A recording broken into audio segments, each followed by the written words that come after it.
Hello. Let me adjust my mic. Hello. It is Tuesday. It's Tuesday. It's Mario Party. We're just gonna jump right in. I'm a mess. I'm a mess in distress, but we're still the best. Stressed, fearless, say yes, we don't dress to impress. The green team versus... Yes. Green team versus Wario and Waluigi. That's our combo today. Alright, hello DA. Hello. Welcome in. Hope you're having a good day. My voice is kind of meh. It's been kind of meh for a hot minute. 45 will do us wonders. All mini games, bonuses on, because it's not Mario Party without bonus stars. And away we go. I'm doing great. Awesome. I am also doing, pretty okay. Yesterday was very stressful for me for a lot of different reasons.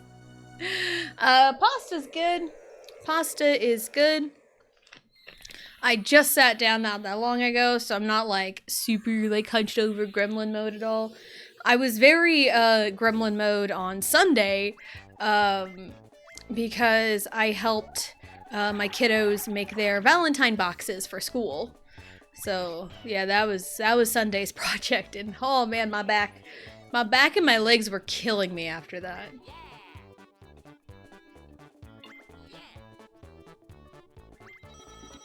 Anything like related to like any kind of like art thing I'm working on, I don't even think about it. I just go into gremlin mode.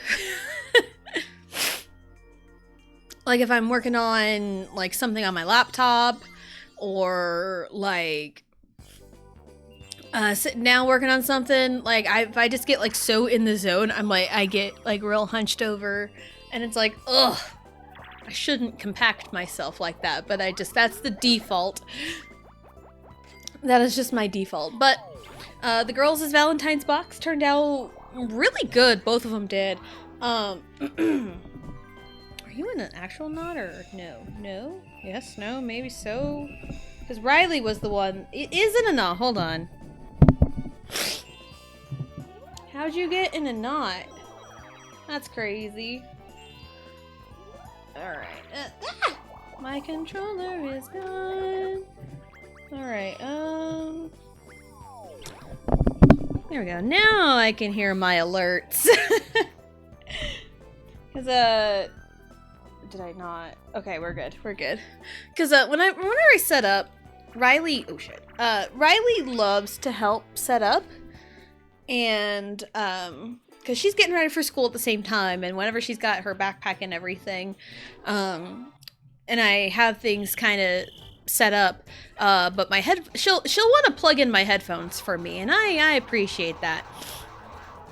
It's just today apparently it got tied in a knot somewhere and I needed to fix it. Whee!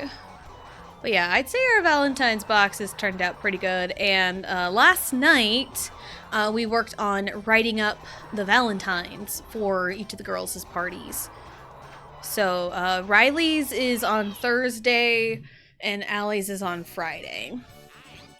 So that'll be real fun. Anyone have any like cool memories from like Valentine's parties at school? I mean, it's school. Like, what kinds of Valentines did you guys get? I don't even remember the kinds of Valentines that I would get. I do remember, I want to say it was my senior year of high school. I bought some like Hello Kitty Valentines to give to my friends. Because I'm like, Hello Kitty, that's so cool. So I specifically made some Hello Kitty Valentines to give to my friends. So, I believe the star is top left, so. Yeah, that was my senior year. Also, it's like, just because like you don't have Valentine's parties anymore, doesn't mean you can't, doesn't mean you can't, you can't like give Valentines to your friends and stuff. So, like, it doesn't have to die out. You can still do nice things for your friends, you know. But I do remember first grade, when I was in first grade, I had to miss the Valentine's party because I had the chicken pox from my first grade party. Hello, Normie! Hello, hello. Welcome in. Hope you're having a good day. How's it going? It is going. Just talking about like Valentine's stuff because I helped my kiddos put together their boxes and write their Valentines. So we got some Bluey Valentines for Riley and her classmates, and found some K-pop Demon Hunter Valentines for Allie. Specifically Huntrix, because there was Huntrix and then there were Saja Boys. I'm like, probably just get Huntrix, you know. So we filled those out last night. So those are ready to go for their parties later this week. Eee. Yeah, and this will be Allie's last, like, Valentine party, I believe. Because I don't think they really do them in middle school. My nose, baby! Years since I've done a class Valentine's? Yeah. Because Allie is in 5th grade. And next year, she'll go to the middle school. So, and I don't think middle school really does any of that anymore. I say anymore, but they don't. Middle school is such a weird time, honestly. But yeah, I've even on like the paper I was given for like Allie's Valentine party, like information, it did mention this will be their last Valentine's party. And like they had the option, at least Allie's class had the option to bring a box. But if they didn't want to, that was fine. And I'm like, it's gonna be her last one. We'll go all out. So I did Huntrix. Oh man, Allie's box is kind of crazy, very top heavy, because I had a vision. I had a vision for her box, and I did the best I could. Riley's is a little smaller scale than Allie's is. But it's kind of in the same vein, but not quite as like big. Yeah, we did like a Huntrix. I found like these like wooden planks, like these kind of like 6-inch wooden planks, and I had an idea of like have like a big old like screen type thing, and we printed off pictures of, you know, the Huntrix girls and put them up there, and it's like a concert kind of thing. But it is very top heavy. It's very top heavy. Very held together by duct tape and a dream. Riley's is a tiny bit more stable, but it's still kind of held together by a prayer. It's the awkward stage where things change and school starts to suck. Yeah, Allie's been there for a little bit with school starting to suck, and she's been dealing with bullies, and it's just, it's rough. The tween years are so rough.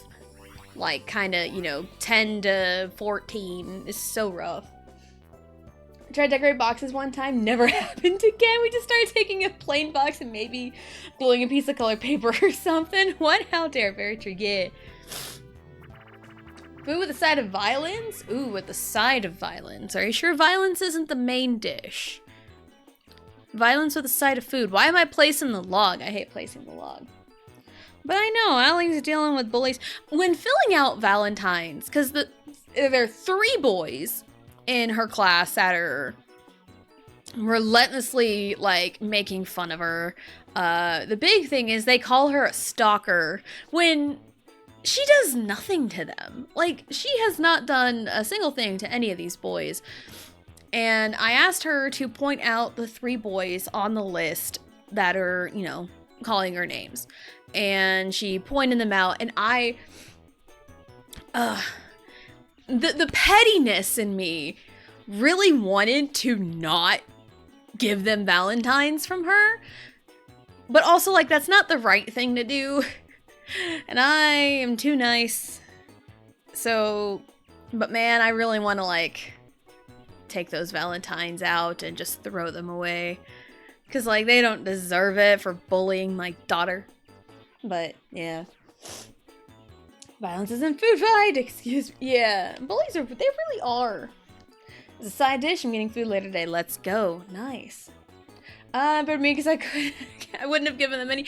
I know. And, like, I really don't want to.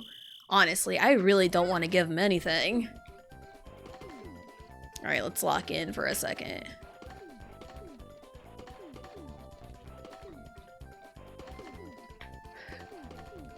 There's noises from a balloon Riley got from school yesterday that I forget are there. And it's not like a normal inflatable balloon, it's a helium balloon, so we have to find somewhere to stick it until it deflates.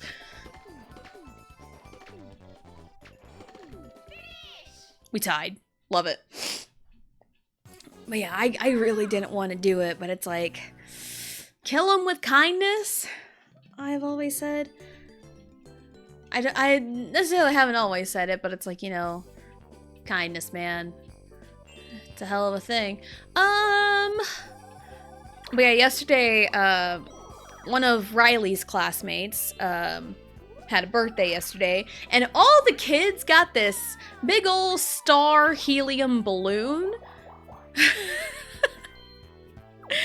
And, it's kind of sitting in the corner of our room right now. Or not, our living room right now. So, and it's kind of there out of the way until it deflates and it can stay on the floor. But like, we have a ceiling fan that just runs constantly. And it's just kind of moving everywhere. It'll occasionally like, bump the wall and make a noise. I'm like, that's right. That noises are gonna happen. Mario Tennis Fever just shipped? Yo! That's supposed to be coming out soon, isn't it? That's this month. Yeah. That's really cool. I really want Mario Tennis Fever. I am excited. It looks really fun. But it'll probably happen after we get our taxes. Because adulting requires taxes. Because they're stars, yeah. I get this children, but they gotta learn some way or another. Being young doesn't excuse bad behavior. Exactly.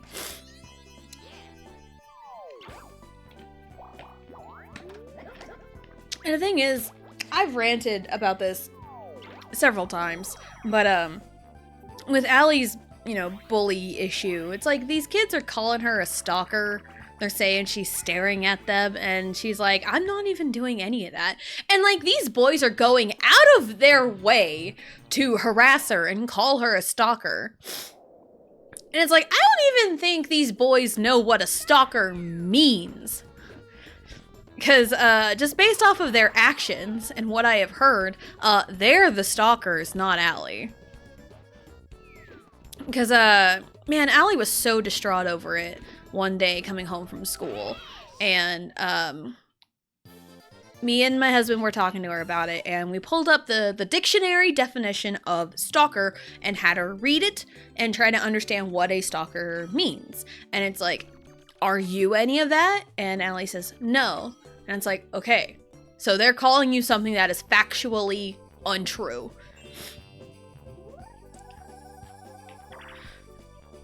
And it's like one of those, she has told her teachers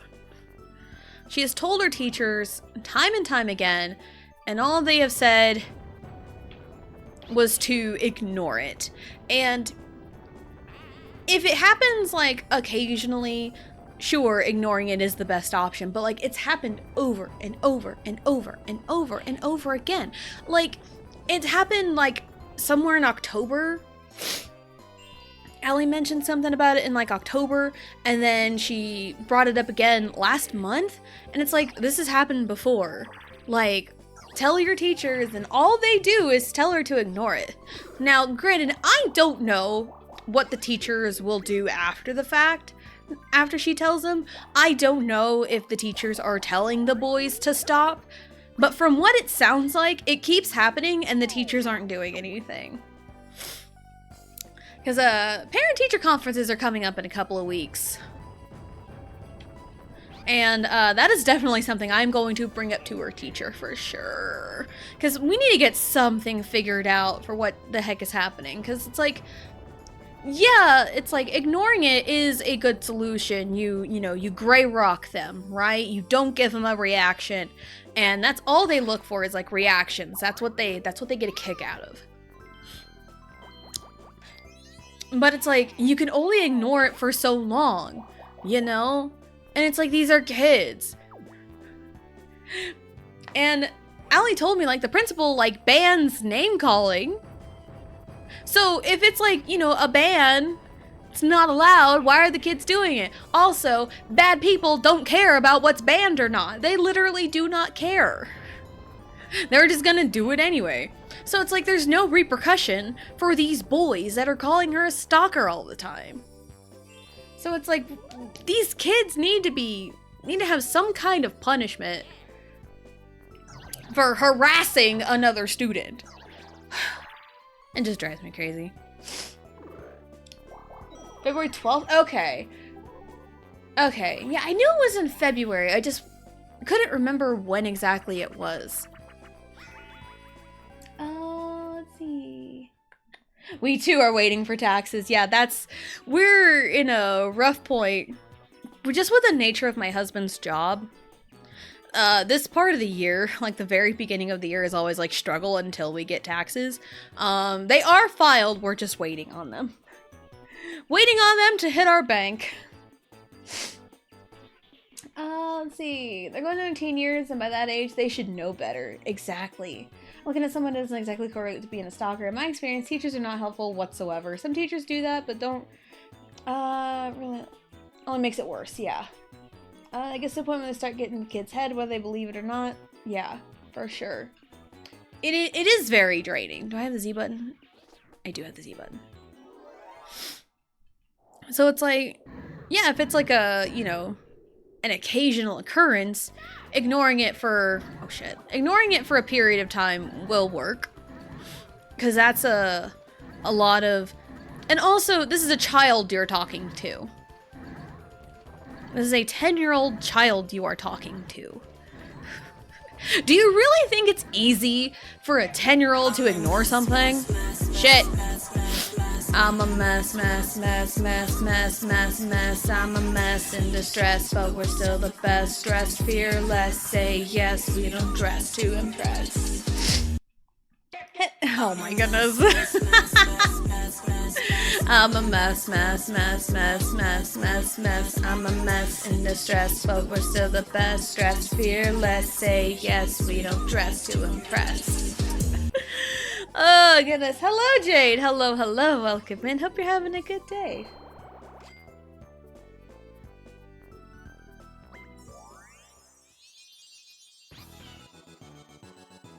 Oh goodness. Sorry about that. Yeah, especially going through puberty where your emotions are at an all-time high. Exactly.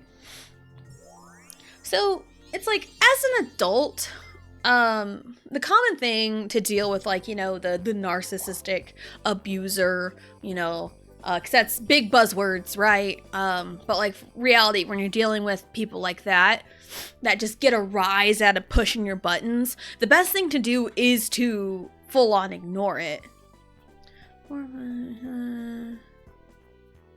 Oh, stars right there. Okay. That way. But as an adult, you have more, you know, regulation over, you know, yourself, and yeah, you know, you have more control over your emotions as an adult, and it's easier to ignore things like that. So it's easier as an adult to ignore stuff like that. As a child, telling them to ignore it is not a good. So, and she's told a lot of her teachers, because I told her, hey, tell the principal, there's an assistant principal that she's told several times. Tell her homeroom teacher, teachers she sees a lot, her favorite teachers that she talks to all the time. So it's like, tell your teachers, and it's like, you know, and a lot of time the schools always side with the goddamn bully.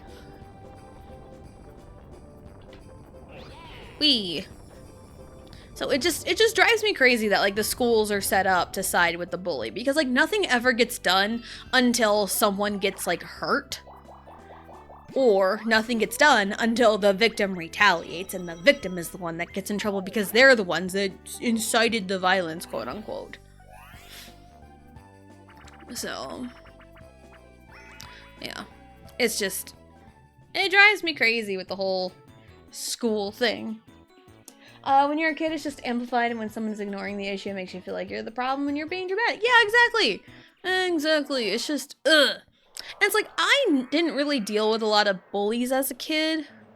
I mean, maybe when I was, like, younger, and I don't even, like, remember it. Because I was talking to my oldest brother the other day, and apparently other kids were, like, calling me things because of my curly hair. Which, you know, it's whatever. Ow!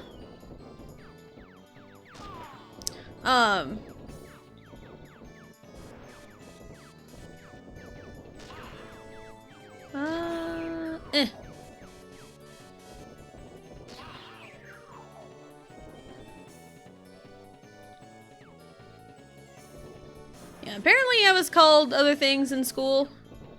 Oh, I got shot down. It's fine. Hello, Amadeus. Hello. Welcome in. Hope you're having a good day. Yeah, you know, my curly hair, you know, kids would pick on me for it, but it's like, those are stuff I don't remember, because it happened when I was, like, little. I do remember I was picked on a lot by, this kid, in, like, first grade. Dang it. But that was, like, first grade, and that's the only thing I remember.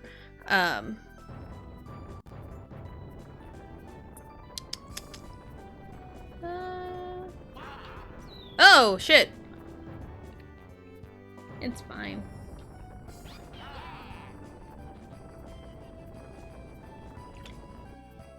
But also, again, that was like first grade and not like middle school. So I'm gonna say, yeah, this is the age group where it's like, they're gonna get rough. Kids are brutal. Kids are so brutal. Ugh. Luigi glitched there. Did he? I didn't even notice anything. I remember in 4th grade when 2 girls pushed me into a fence, but when I pushed them back, the teacher came over and I got in trouble. And they pushed me twice into a metal fence. Yeah, that's so ridiculous. That it's like, nobody does anything until the victim retaliates. Kids are cringe, curly hair is pretty. Yes. Yes. I also have had a lot of people touch my hair without my consent. I would always get annoyed by that. But yeah, I do remember 7th grade one time. I didn't necessarily get in trouble for it. I just got like a verbal warning for this. There was this boy. It's always a boy. It's always a boy. This boy was picking on me a lot. And, you know, it's one of those like pressing my buttons. I told him to leave him alone constantly.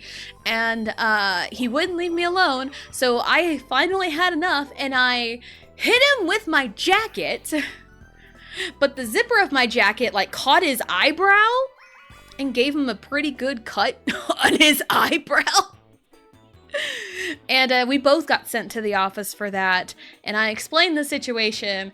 And I think they just let us both off with a warning. But he didn't mess with me ever again. So, I mean, we would have like banter between us, but not like a poke the button Peach. Not like a constant press my button, because he learned. What question number is this? 2. This is the 2nd question. Don't get that one very often. How many people can play on a Battle Royale map? 4. I'm sure there's like a database of like all of the possible questions of MPIQ. Yeah, what question number is this doesn't pop up very often. It's always refreshing me, because I always get like the who is the princess of, you know, Sarasa Land or Mushroom Kingdom, you know, what color is Luigi, what's the current record in so-and-so minigame. Those are usually the questions I get. Sometimes some of them love to pop up and just kind of be like, oh hey, that's a new one. Doraemon? I have heard of Doraemon, but I have not seen anything on it. Parents were so mad. I would be so mad too! I would be so mad too. And it's like, 3rd and 4th grade were kind of rough for Allie in terms of like physical retaliation, because Allie never starts anything, but she always retaliates. Oh, I stopped. But like this year, she has done such a wonderful job on keeping her hands to herself and, you know, everything. But now it's like we have a new problem with, you know, boys picking on her. And it's always boys. It's always 10-year-old boys that are stupid. Well, 10 and 11-year-old boys. They're all stupid. Like, that's the age where it's like, boys are stupid. Go away, bot. I said, hold on. Go away, bot. There we go. The click didn't go through. Of course. They always show up when I have no mods. Most stupid? Okay. I love MPIQ. We got some words. Not really popular, but for us mostly in Japan. Yeah, and I've heard of it. Be gone. Let's see. As person with previously straight, extremely long hair, kids would touch and braid and do all the things with my hair. It always made me so uncomfortable. Yeah, and I think that's also like a good lesson on like consent. Because it's like, if someone asks, like, hey, can I like touch your hair? Can I braid your hair? Like, someone asks, and it's like, you know what, sure, whatever. But like, it's when people just do it. It's when people just start doing it. Boo Koopa Goomba, Boo Koopa Goomba, Boo Koopa Goomba, Boo Koopa Goomba, Boo Koopa Goomba, Boo Koopa Goomba, Boo Koopa Goomba. First from the right is Boo.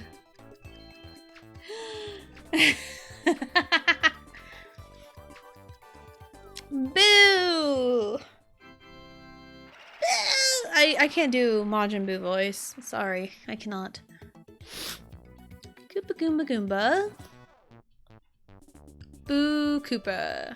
Koopa Goomba Goomba Boo Koopa. Koopa Goomba Goomba Boo Koopa. Koopa Goomba Goomba Boo Koopa. Koopa Goomba Goomba Boo Koopa. First from the right is Koopa. Gotta get the same question every time. Ugh, goodness. I am dealing with a lot of mucus issues, so sorry if I sound gross at times. I try to mute whenever I can. Koopa Boo Goomba, Boo Koopa Goomba, Koopa Boo Goomba, Boo Koopa Goomba, Koopa Boo Goomba, Boo Koopa Goomba, Koopa Boo Goomba, Boo Koopa Goomba, Koopa Boo Goomba, Boo Koopa Goomba. Second from the right, Boo. Koopa Boo Goomba, Boo Koopa Goomba. That's what it is. It's all from the right, which is fine. Easy questions and dumb ones. I know sometimes it's really fun to just buzz in immediately and try to guess. But I like MPIQ. Majin Buu's the go. I do like Majin Buu. I have a Majin Buu plush on my headboard. Because Buu is so funny.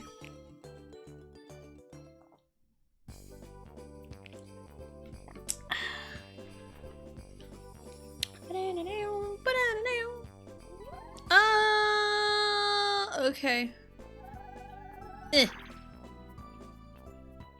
1, 2, 3, 4, 5, 6. Bowser.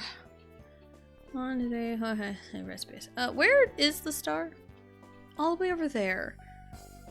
I mean, if I did want to get to the star, that would be the way to go. Just cut across.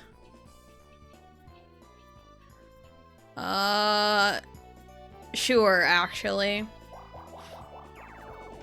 I'll take the red space. The thing that was so annoying was if you told them to stop, they get mad. Stop for a bit and then go right back to touching your hair. And it always ended up tangled. I know.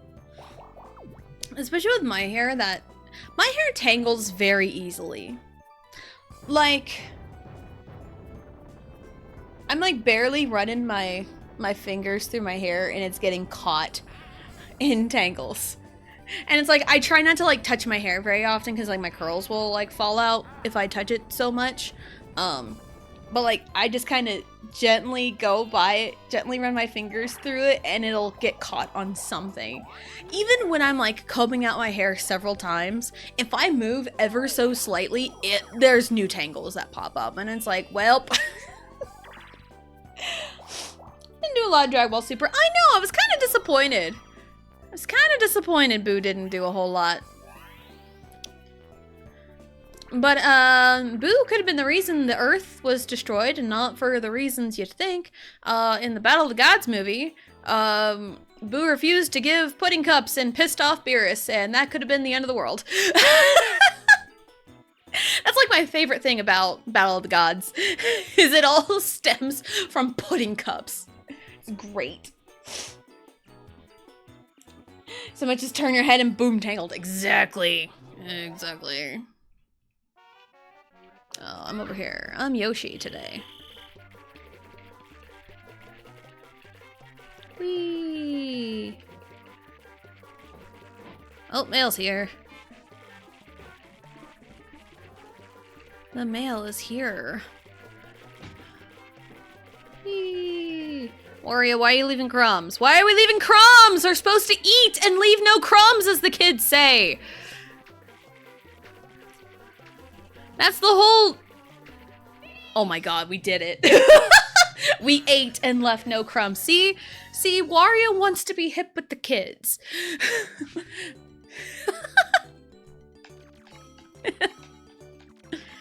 Anyway. Superstars, starts rough, but it's better later on. It is nice that they're kind of essentially doing like a Dragon Ball Super Kai type thing with kind of reworking the Beerus stuff. So essentially, like, you know, the Battle of the Gods part of the anime, which I'm glad they're like reworking it because like the animation quality suffered real bad. Can I have a phone? Thank you. Yeah, the animation quality was real bad up until about maybe the Goku Black stuff. Like, the Universe 6 stuff was okay in terms of animation quality. But like the Tournament of Power was phenomenal. And the Goku Black was pretty good too. But I'm also excited to see the continuation of Super. So, hello, Johnny. Hello, hello. Welcome in. Hope you're having a good day. They're putting a lot of effort. Same in school, I'd occasionally let girls braid my hair. Yeah, and like that's, you know, you are consenting to that. Allie's kind of practicing braiding hair. I let her braid Riley's hair for like her night-night hair, because like both girls have like their hair in a loose braid to go to bed in. So I let Allie braid Riley's hair sometimes. But like my hair, no, don't. Just don't. Once it's like fully dry, and it still isn't fully dry, because I air dry my hair all the time. So for one, I don't even own a blow dryer nor a diffuser. So not owning any of those things, my hair is just air dry, but like it takes forever to dry. So there's like spots in my hair that are still very much wet. And I took a shower at like 9:30 this morning, and it's 1 o'clock. So, yeah, my hair takes forever to dry. Like, if my hair is wet, sure. But when it's dry, nah. You will tie a literal knot in my hair. 8 and left, no crumbs. No. I know. You gotta grandpan and make waves out of this water. I'm gonna knock you off this water. You wanna go to Australia?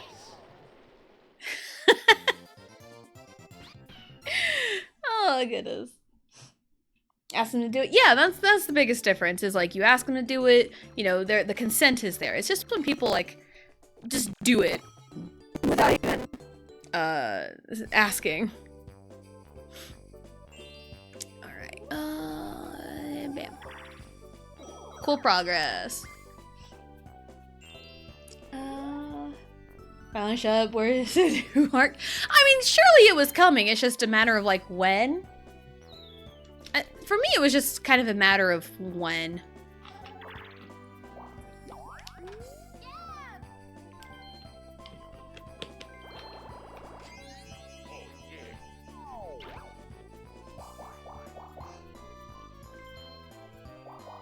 Momentary robot, did the mic do something weird? Did the mic do something weird just now? What happened?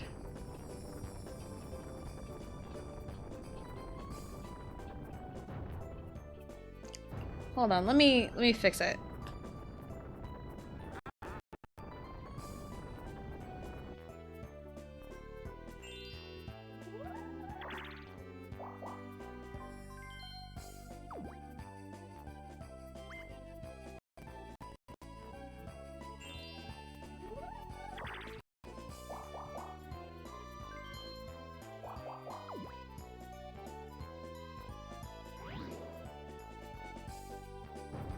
Okay, I unplugged it and plugged it back in. Hopefully we're okay. Sometimes I can hear little staticky bits in my headphones, but like, whenever it goes like glitchy like that, I don't hear it on my end. I do not hear it on my end, so I cannot tell when that's happening. Unless I hear like a weird noise, but I don't hear like that on my end. So, like, to me, in my headphones, I sound okay. I sound fine. But it's like when it just, weird. Bobobo! Oh my god, I love Bobobo! Bobobo, Bobo, Bobobo. I loved Bobobo. I love Bobo so much. That was my jam. Oh my god. I would always like die laughing every episode. And it's one of those, now that I'm older, I might like see if I can dig up like the original Japanese. Cause I know that they changed a lot in like the translations to make certain jokes hit, I think. So I think it's like a completely different show in Japanese. So it's like, I'm so curious as to a lot of things. Oh shit. So yeah, I'm just really curious about it. But like, I loved Bobobo. Ah. Oh, man. Why? What? I was going up, bro. Bro. I always fumble it at the end. So does the mic sound okay right now? Yeah, because the IT Solutions 101, unplug it and plug it back in. That should be the first thing you should try when you're trying to fix any kind of technological stuff is turn it off and turn it on, or unplug it and plug it back in. Okay, good. Yeah, because like I can't hear when it goes all robot. When it goes all robot, I can't hear it on my end, so. I mean, it didn't matter. I needed to actually roll good, and Wario sabotaged me 100%. Mike, not mice. You confused all random. It's so funny. I never memorized the titles. So I called it Bobo Bob Bobo Bob Bobo Bob.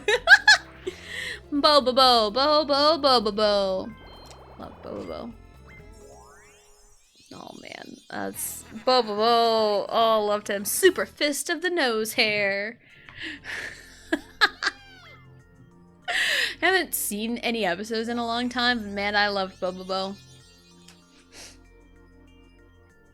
Alright,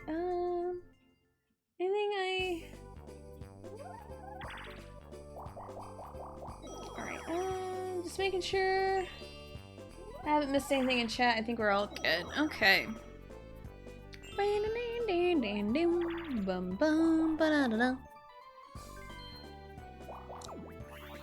Also, Pizza Game was funny because I'm eating pizza right now. Let's go. Let's go pizza. I had a frozen pizza for lunch today. So, yeah, what kind of pizza? What kind of pizza? I had plain Jane cheese. Plain Jane cheese. Just plain cheese. It's like a specific like frozen pizza, like a ultimate cheese type thing, and I like it a lot better than the regular. Okay. No, that's fair. That's fair. That happens sometimes to me. It's like, oh no, cheese with bacon on it. Ooh, that sounds good. I like bacon. I like cheese. Granted, I am in the camp of pineapple belongs on pizza.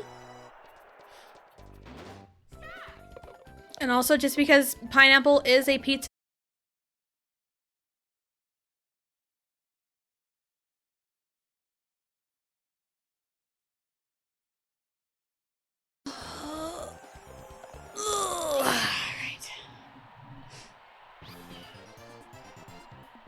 Oh no, what do you mean oh no? What happened? I need to get up and do something real quick. Most likely I need to blow my nose. Because man, my nose is annoying me. Where did the star go? All the way over there? I was just over there not that long ago. Did it? Stream glitch? What happened? What is going on today?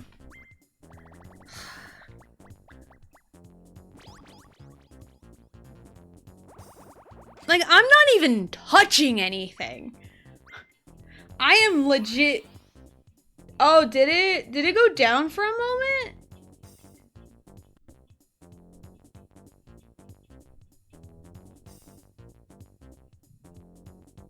Isn't it? OBS, come on. Why are we being stupid? Okay. Yeah, nothing looks out of the ordinary. I didn't even see any kind of disconnect at all, so that's weird. Hello, Deltora. Hello, hello. Welcome in. Hope you're having a good day. There's also our question of the day. What's your favorite season? My favorite season's winter, even though we're not really in winter. We're in fall spring. It's a Midwest thing. Personally, pineapple doesn't belong on pizza because it doesn't belong anywhere near me. Don't like it. And that's totally fair. I like pineapple on pizza. My husband's in the camp of, he doesn't like pineapple on pizza because he doesn't like hot fruit, which, again, totally fair. If you have your reasons for it, cool, whatever. Just don't, like, completely denounce it and demonize the ones who like it.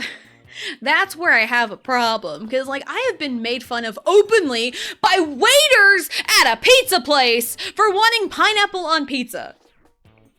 Yeah, bro, we were at, like, this pizza place. It was kind of fancier, and I was like, hey, like, you can, like, build your own, like, 8-inch pizza. I'm like, I'm gonna do that. And it's like one of the options for toppings is pineapple. Where it's like, all right, cool, I'll just do pineapple. And that's what I said. I was like, can I get, like, you know, the 8-inch pizza, and I just want pineapple on it. And bro gave me like the dirtiest look. Like, are you for real? It's like, dude, you work at a pizza place. Of course you're gonna get people who want pineapple on pizza. Hawaiian exists for a reason. It's probably why I like it so much, because my dad got Hawaiian a lot. I always picked off the Canadian bacon, but I always ate the pineapple.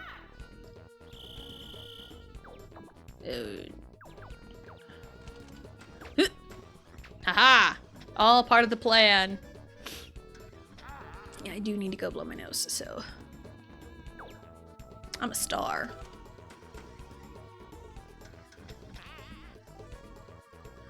Why is it all... What? It was all... It wasn't in its normal spot! Hey, dude, the game literally rigged it for Waluigi! Did you see that? It started way over on the right! What? It started way over on the right. Oh, that's so rigged. 100% rigged. You cannot deny that.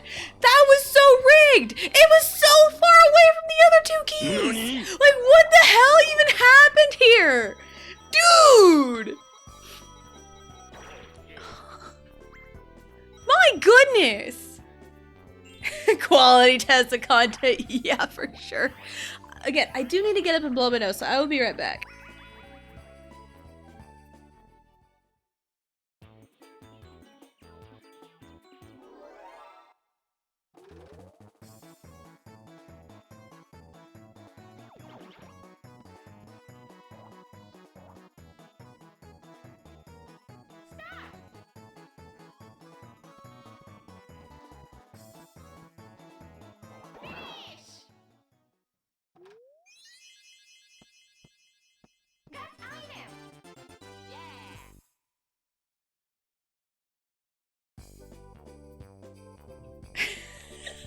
I come back and I see in chat, it's rigged, what the fuck? Oh, gotta go blow my nose. The duality of Tessa. I can be like yelling about something and then just be like, oh wait, I gotta go do something. Man, that was crazy. Like, what in the hell even happened there? Like, the key was not where it was supposed to be. It was not where it was supposed to be. Like, legitimately, it was not where it was supposed to be. The game literally rigged it for Waluigi.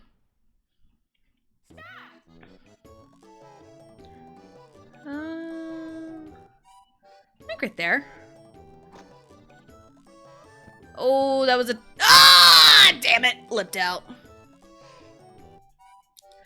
And I was watching the... Because I think I don't know about Sylvia's channel, but I know on Blue's channel, the VOD from when Sylvia debuted her new 2D model.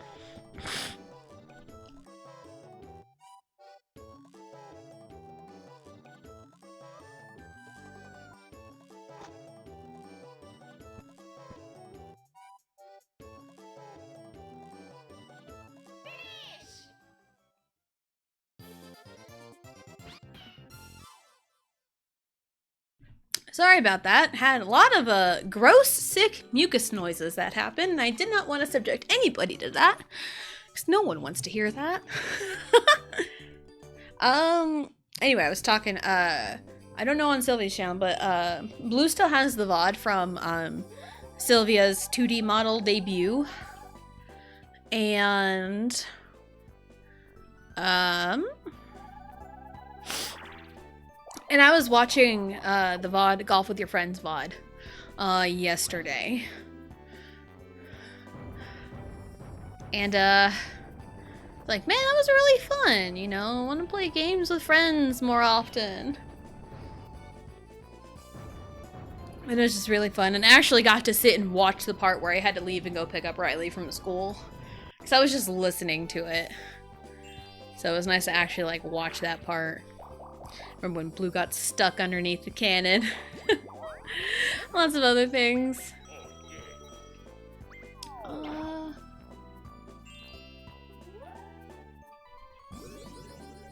Here's a clip where you were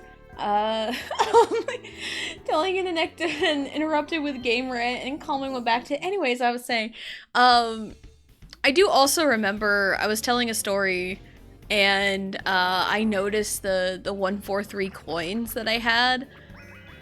I was like telling a story when I was like in middle school or something. I'm like, what 43 strike is? And I just like immediately was like, what do I keep? I then immediately busted out in song, and I'm like, anyway. There's lots of other times I know of that I like busted out, like ranting about something, like, anyway. Anywho.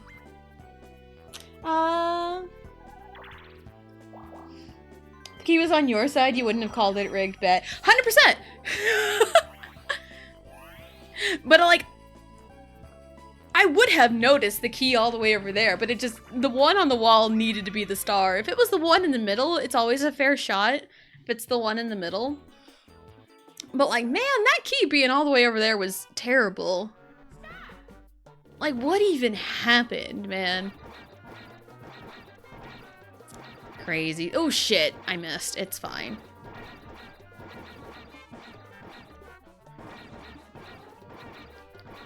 Oh, bruh. Sometimes you can catch them on like the last possible frame. I failed to do that. So I'm getting a 27. Oh shit! Ah, I say that, I'm getting a 26. I had to goof, man. Because I hit up A twice.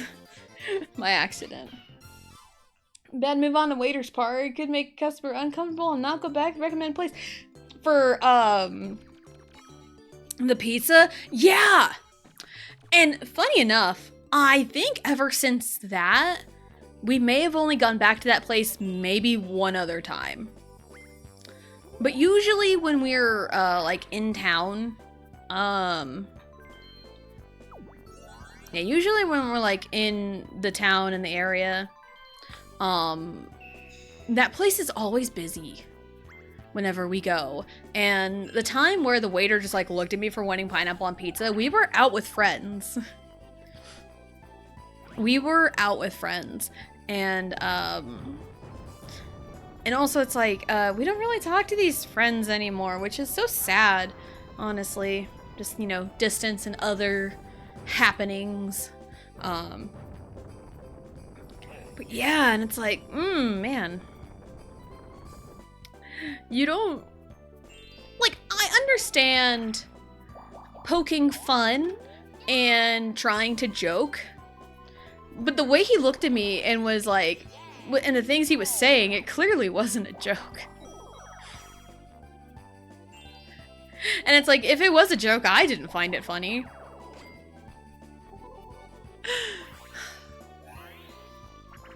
Yeah, because there's a difference between, like, joking and insulting. And I felt insulted. Pizza on pineapple, yes. Yes, just have a full-blown pizza sitting on top of a pineapple. That's the way to go. That is the way to go. But I feel like as a... Hold on.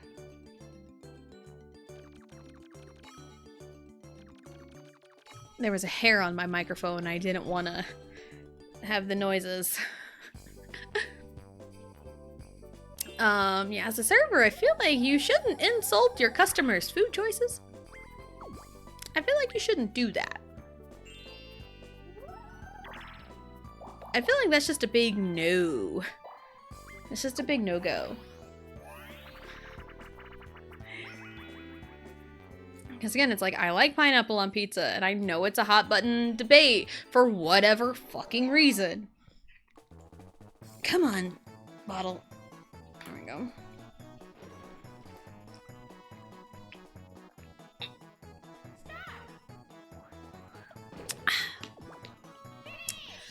But like, if I was a server and someone ordered food that I clearly didn't like, I ain't gonna insult them.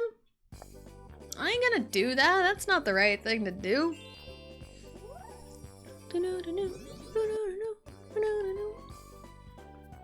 Ugh, man. But yeah, I am team pineapple on pizza. And I don't really care if people like it or not, as long as people don't insult me for my opinion. Yeah, when you start insulting people, calling people names over things, that's when you lose the plot, honestly. Man, the dang star balloon. The dang star balloon. I wish I can take a picture of it and post it to like show you kind of where it is, but there is some, unless I go out of my way to like censor, there is some incriminating items that can dox me over in this corner. Mostly my last name,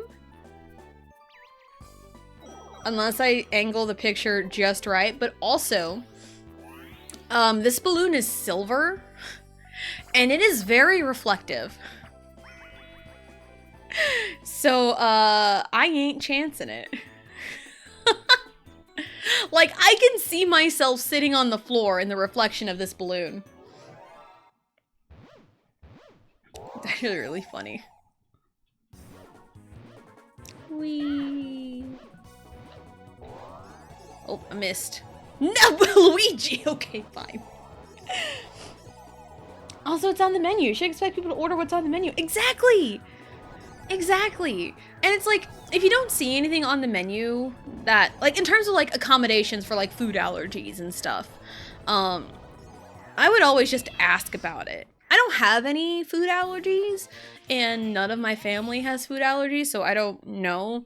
But I would imagine if you can't find any, like, food allergy accommodations on the menu, I would always ask. And if you feel insulted for asking, then that's a waitstaff problem, not you. So, yeah, but I've also heard some wild stories about food service. I'm gonna go ahead and just use this now.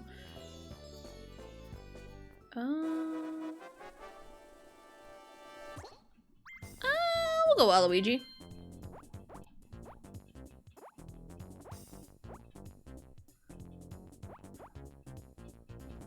Sure. I'll go 30.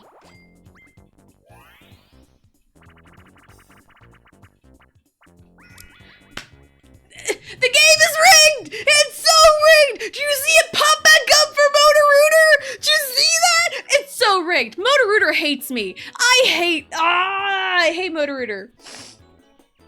Ugh. Sugar-free Frosted Flakes and peanut butter. No, you need to coat your Frosted Flakes in a shit ton of sugar. I don't care who you are. If you're not gonna coat the fucker with a bunch of sugar, then you don't need to be eating Frosted Flakes. Now that's clearly a joke. That's clearly a joke for joking purposes. If you're not gonna coat your pizza with freaking pineapples, then you don't need to be eating pizza. For legal reasons, this is a joke. Incriminating Tezza. Yeah, please. I should not be incriminated. I I try to be very careful with the information I give out because I have Googled myself before using both my maiden name and my married name. You will find more information on me if you knew my maiden name. But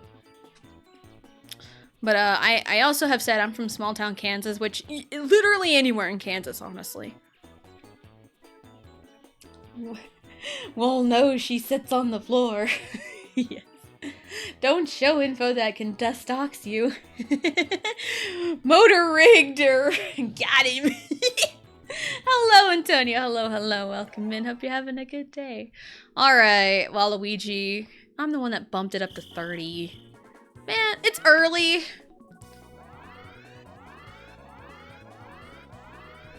Oh, shit.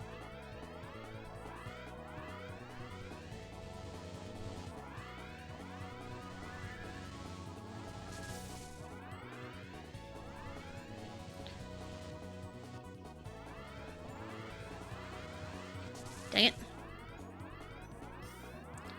He's fucking cheating! He knows where they all are! Do you see that? He was cheating! He knew exactly where to fucking go! Are you serious? Oh, man. Oh, my God. I just gave my money to Waluigi. I just put him in first place. How dare I? Man! Oh, goodness. I'm like, yeah, I could do Waluigi for 30 coins. And the list just goes. I would have been okay with Pop Gun Pickoff. I would have been okay with that. It's not my favorite minigame, but I'm okay with that one. But that's like, no, Motor Rooter or die. It's like, I'd rather die. I'd rather die.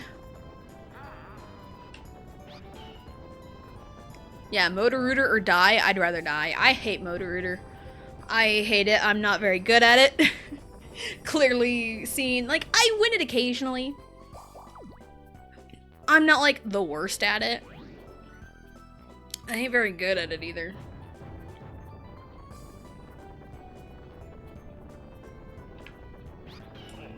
Also, I picked Chilly Waters because a week ago, on February 2nd, on Groundhog's Day, Puxatawny Phil saw his shadow, and we have 6 more weeks of winter.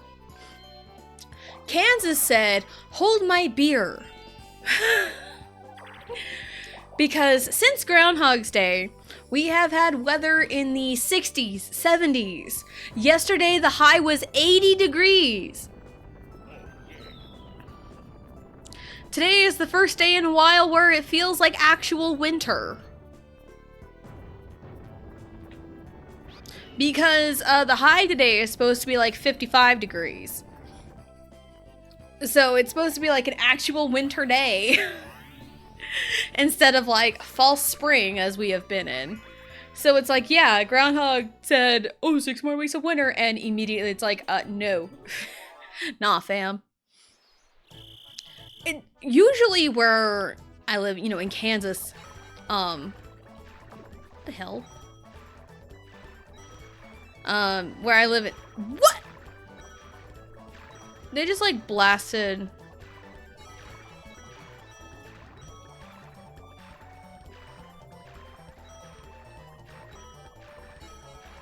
Okay.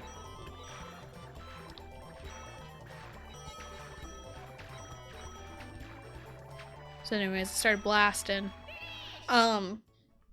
Usually whatever the groundhog says, if he sees a shadow or doesn't see a shadow, we usually have the opposite. It's like, oh, the groundhog did not see a shadow. Winter is over soon and spring will come early. It's like -2 degrees and snowing. Like the next day. But then, you know, if the groundhog sees a shadow, 6 more weeks of winter, and it's 60 degrees and sunshine. Yeah, weather is stupid. Weather is stupid. Ah! I just want to scream. Feels like -20 here the other night. Yeah. Winter, man. You're up where cold is. I am pretty sure you are up where cold is.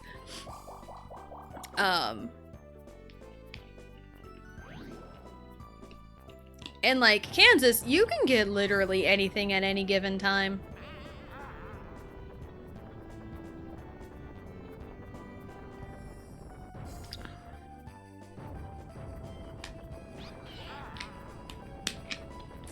So there have been lots of times where we have gotten like every single season in one day.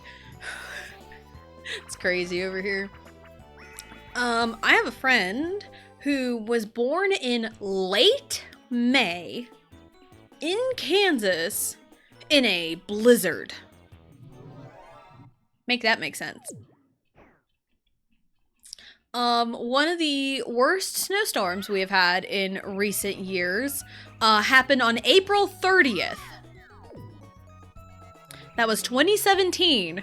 We had really bad snow on April 30th. Waluigi! Waluigi, oh my god. Eh. It's fine.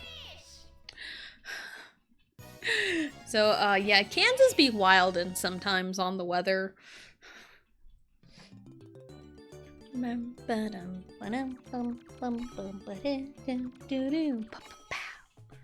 Yeah, I gave Waluigi a lot of his money. My fault.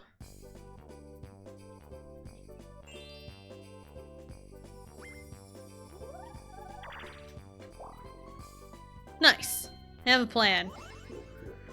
Oh. I didn't look ahead.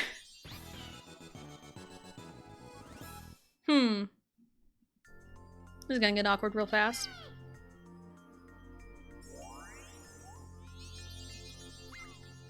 I don't know if you can hear that. There's construction going on right outside my apartment, too. I'm pretty sure the gas company is doing something.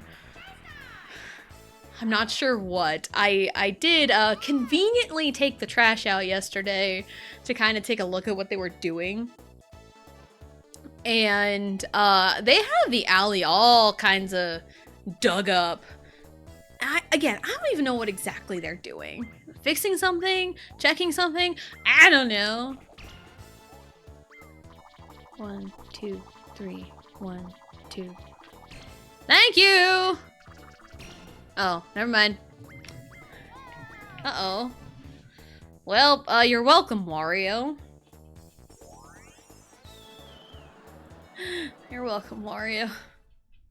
Hi, construction people. Yeah, I heard the beeps of like a loader going backwards in reverse, you know.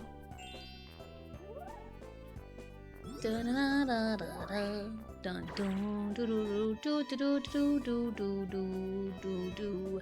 do I get over here? I didn't want to be over here. That was not part of my plan. It's always Waluigi at the scene of the crime. Why did I do this? Why did I decide to have Waluigi here? I've banned so many people from Mario Party, I don't want to keep doing it. They're leaving me no choice. He got his magic lamp for half price. How dare he?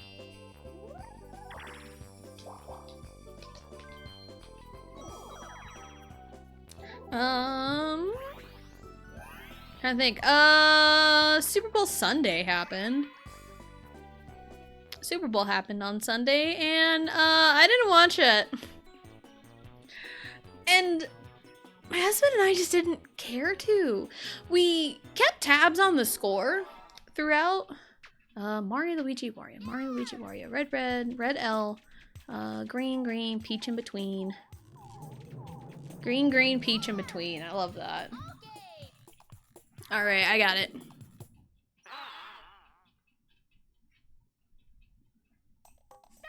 Alright. This was up here. Wario was in the corner. Green, green. Peach in between. And then Mario's next to Luigi. And the red L. Bam. Let's not call Waluigi a bitch.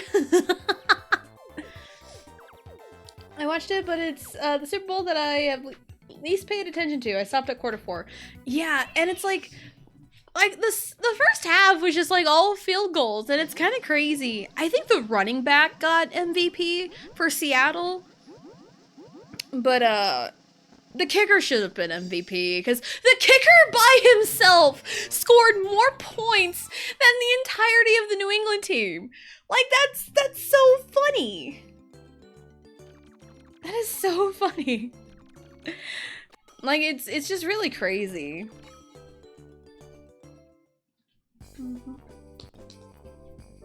But yeah, like, we didn't, like, watch it. So, like, we didn't really care much for it. I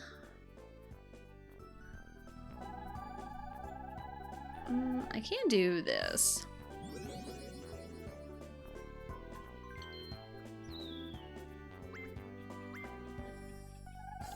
But I've also heard the commercials were very bad this year. There was only maybe like 1 or 2 outliers. Man, nothing really good. Just keep buying a burst mushroom so I can keep going backwards. That way. That way.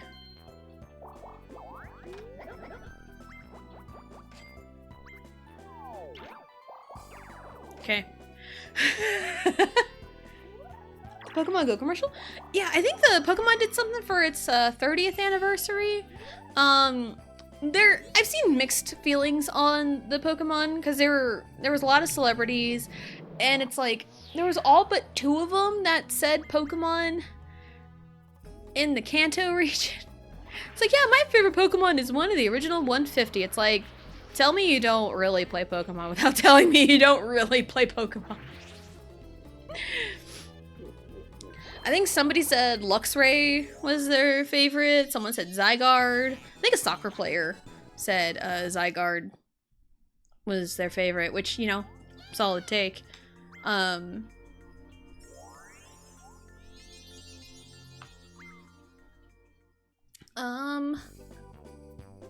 So, yeah. And it's like, I think Ice-Q has overtaken Squirtle as my favorite, but Squirtle was my top favorite Pokemon for a long time. I think Ice-Q has overtaken. I love Ice-Q. He's my ice boy. Gaga said Jigglypuff? That checks out. Why does everyone hate me? Why does everyone hate me? Why does everyone hate me? Luigi, you're supposed to be my buddy. I have done nothing wrong to you. Why are you like this?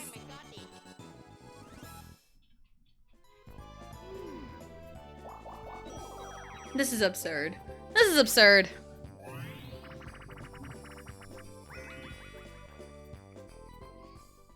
Yeah, I've seen people say, like, out of, like, the 1,000+ Pokemon that we have now, all these celebrities only pick the 151. And it's like, I would have been cool for, like, a Johto Pokemon, you know? Jigglypuff Melody, yeah. Like, that's good. Jigglypuff for Lady Gaga makes sense. Sometimes, like, you know, a Gen 1 Pokemon makes sense for you.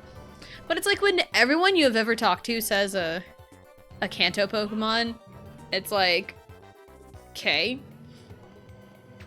And it's like, I'm not gonna hate anyone for having a Kanto Pokemon as their favorite, because it's like, Squirtle was my favorite Pokemon for a long time. Oh, I should have gone with my gut. Everybody hates me. Oh man, everyone hates me. Everybody hates me. So I always felt like, not like everyone hated me in high school. I was just like constantly like ignored for like a long time. Like I was one of those like invisible people. I got my money back, because that's my money. And it's like, anytime that anyone had like a video game that like I knew and also played, I tried to talk to them about said video game on like a, you know, a little deeper level, and they're like, what are you talking about? It's like, oh, okay, I see your level of fandomness. I see. The fuck?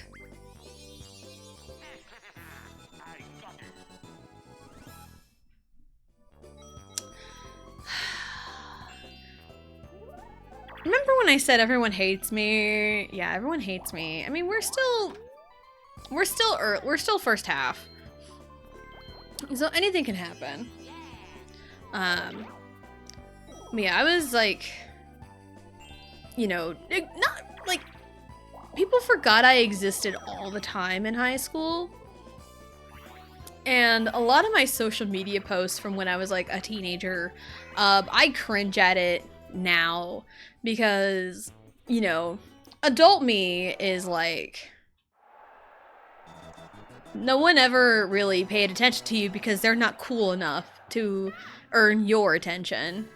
So, yeah, because it's like, I was like the kid that I didn't really like beg for attention, but I desperately wanted it.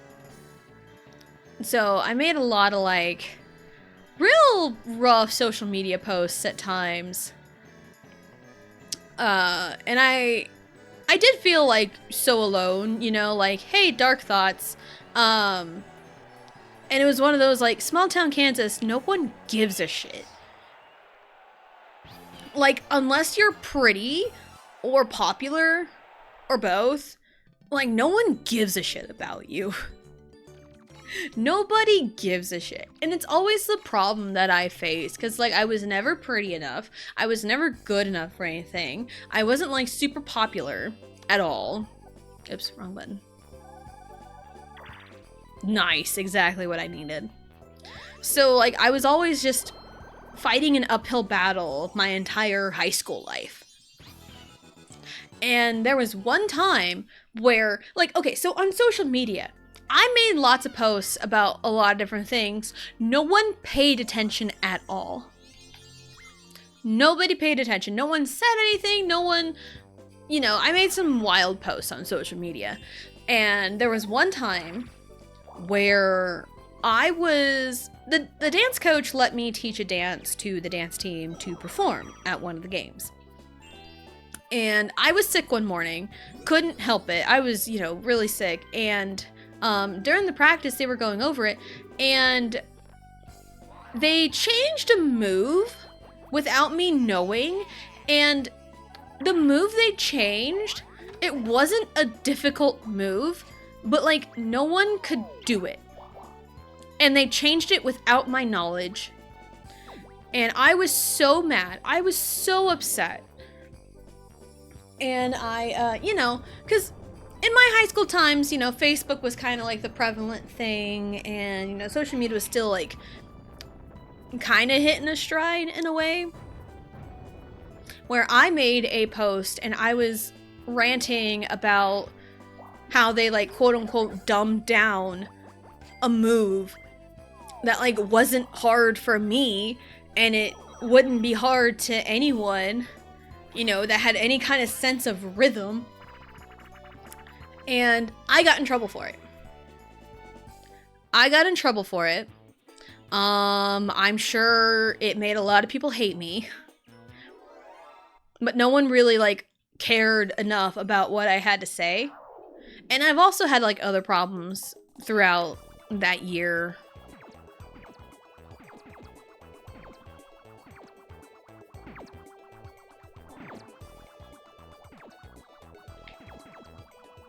Yeah, I've had problems throughout that year about like, not that year, but I had problems throughout high school about like other people doing things that I just didn't like and tried to argue, but no one would listen to me.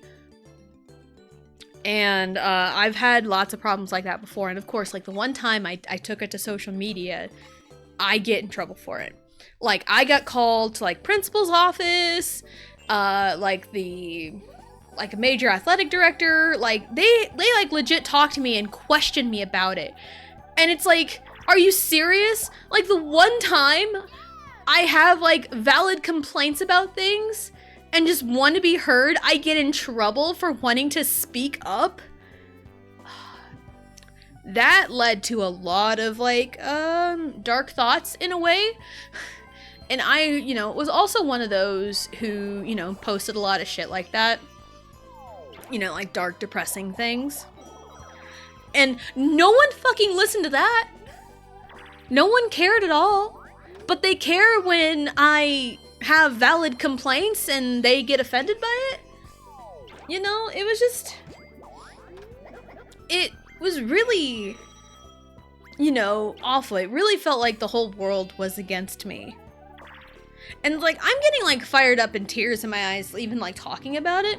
But I think it's kind of important as like a reflection, like, hey, you know, as an adult now, I cringe at that. And like, my concerns were valid. I was valid in my feelings.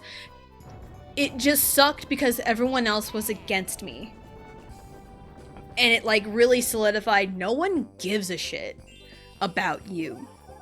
And there's two ways to look at no one, you know, two ways to look at the no one cares perspective.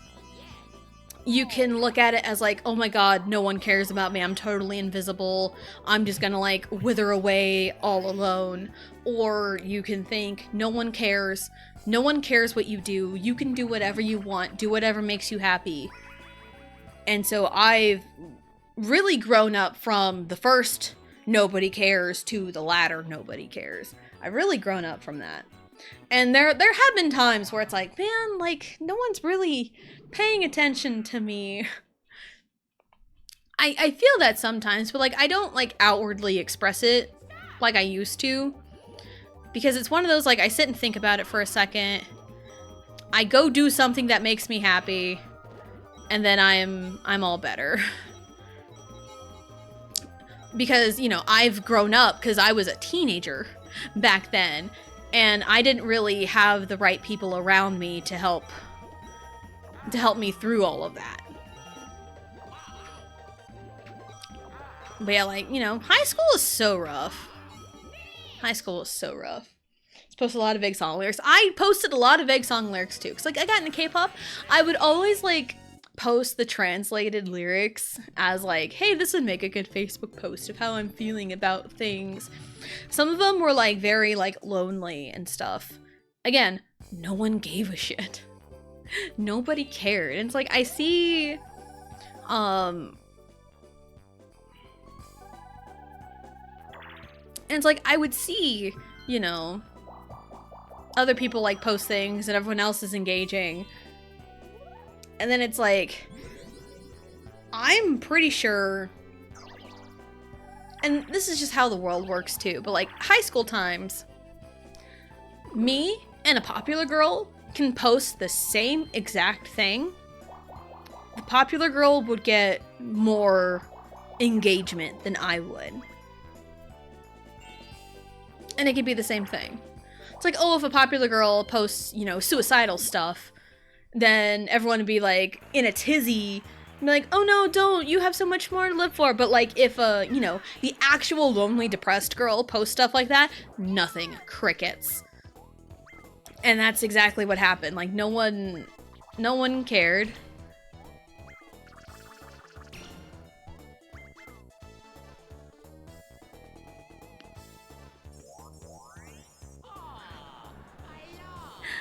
Yeah, like, no one cared.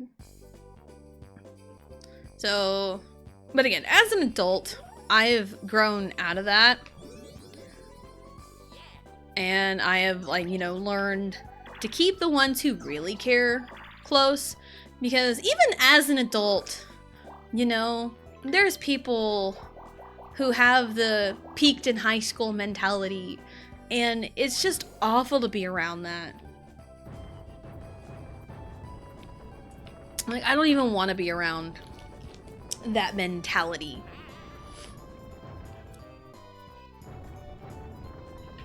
Because this old friendship that I had, you know, a couple years ago, well, that ended a couple years ago. like, again, looking back on it, it's like, I should have seen the red flags sooner, you know, is one of the times where it's like, man, I found a friend who, you know, who gets me in a way, and no. No, they always got offended at something I did, or they just didn't, they flat out didn't care. And just let the fame of fast Twitch growth get to their head. At least that's from the outside looking in.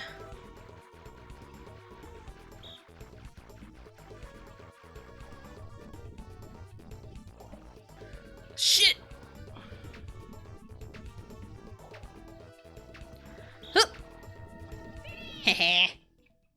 But yeah, the peaked in high school, man, it's, you can always tell who the ones who peaked in high school are. You can tell. And it's a lot like how they carry themselves and everything. And it's like, you know what? Yeah, the saying like, hurt people, right? It's, you know, a lot of bullies, right? Because a lot of bullies, grow up in really shitty environments and take it out on everyone else, which, you know, my god. I don't like to study. Man. Anyway, what was I saying? Yeah, like, you know, hurt people. That's the saying. And, you never know what someone's going through at face value, right? And it's like, you know, some of my, my ops, I guess you can say, probably have gone through some shit, or are going through some shit, or whatever, you know? And there are a lot of things where it's like, I wouldn't wish that on my worst enemy. But sometimes it's like, your traumatic backstory is no excuse for how terrible you treated me. It's like, you know, I feel for you and hope your situation gets better and hope you heal from your trauma, but you still treated me like garbage. Because, you know, there was a whole lashing out at me over a quote-unquote spoiler for Final Fantasy VII Rebirth. There was how I was treated kind of different in an event they were hosting. Then there was them blowing up at me, and, you know, blocking me and everything, because of something I said that offended them, allegedly. And after that, I was, like, doing some, like, you know, not quite soul searching, because I don't need a soul, I'm a ginger. But, like, just kind of, like, digging in and kind of looking in the past and seeing if there was, like, any, like, red flags I missed. And there were a bunch of red flags I missed. There was a bunch. Because there was a situation where, their normal, like, stream time slot was in the evenings. Like, evenings into night. And sometimes they wanted to do streams in the daytime, which is like, you know, totally cool, whatever, because like they were worried about it because it's like, oh, I don't want to take up Tessa's time slot. And I'm like, I literally don't care. Now, there are specific situations where I would care, but like, I don't care whatever anyone's regular time slot is. Because like, Sylvia has streamed, she'll stream in the daytime. And, you know, it's totally cool, whatever, because, like, everyone has, you know, their own times to stream. There was one time, this was before, we read the Dragon Tamer, fanfic for my follower goal a few years ago. And, I had already announced the date and time that the stream would happen. And it had a specific start time because I wanted to start earlier to, you know, have time to read it. And they were promoting my stream. And it was like, the time was like Wednesday 11 a.m. I think was the time I wanted to stream. Wednesday at 11 a.m. was the time of stream. And like, it was like Monday. Sunday or Monday, they were promoting my stream. It's like, yeah, go check out Tessa's fanfiction reading Wednesday at 11 a.m. Central Time. And, you know, it's cool. She didn't have to do that. You know, it's just one of those, like, really nice things that I thought they did out of the kindness of their heart. And then, literally the next day, they had posted their schedule, and they announced that they would also stream at Wednesday at 11 a.m. Same time as my stream. And it's like, that is like the one instance where I care what time a friend streams. Because it's like, the equivalent I have said before is, say like I was planning a party. Saturday night, 7 p.m. at, like, say, Applebee's, right? The equivalent would be this friend be like, yeah, sure, we can totally go to Applebee's at 7 p.m. And then we're to tell their friends, yeah, Tessa's having a party at Applebee's at 7 p.m. And just be promoting it. This is getting ridiculously rigged. Yeah, it's like this friend would be like promoting, oh, my party at Applebee's at 7 p.m. And then like the day before the party, they would announce their own party Saturday, 7 p.m. but at this other restaurant. For for sake of our Chili's. You know, they like the day before they would say they're doing their own party at 7 p.m. Saturday at Chili's. That would be the equivalent of that. Because I'm sure some people will be like, oh, it's just streams. Why is it a big deal? Well, it's a big deal when you promote someone's stream for a specific date and time, and then turn around and announce your own stream at a specific date and time. It becomes a problem. Yeah, it's like promoting someone's, like, birthday party or something, and then, like, the day before you announce that you are doing your own party for the same date and time. It's the same thing. Like, same concept. And that one hurt me a lot. So much that I messaged them and brought it up. It's like, hey, while I literally don't care if you want to stream during the day, I literally do not care. It just hurt that you were promoting my stream for this day and time and then turn around and announce your own stream at this day and time. Like, it hurt. And, I remember screenshotting their reply because I was talking to my husband about it at the time, and I was looking through, you know, old messages and stuff, and I saw their reply to that, and like reading back through it, I'm like, this is actually kind of a shitty reply, because like they apologized for it, which, you know, cool, you know, own up to it when being called out.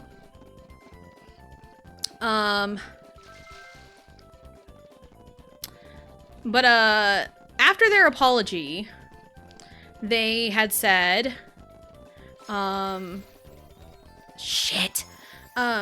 they said something about, I wanted to do a stream in the daytime, but the viewership and engagement is always so low, so I probably won't stream during the day anymore.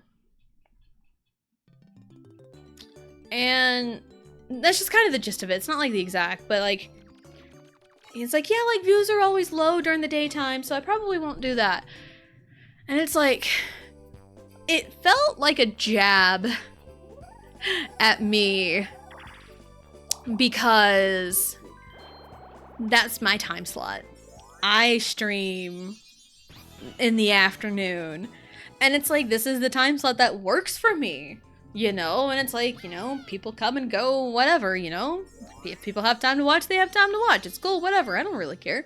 But it's like, I've built my community, you know, in this time slot fairly easy.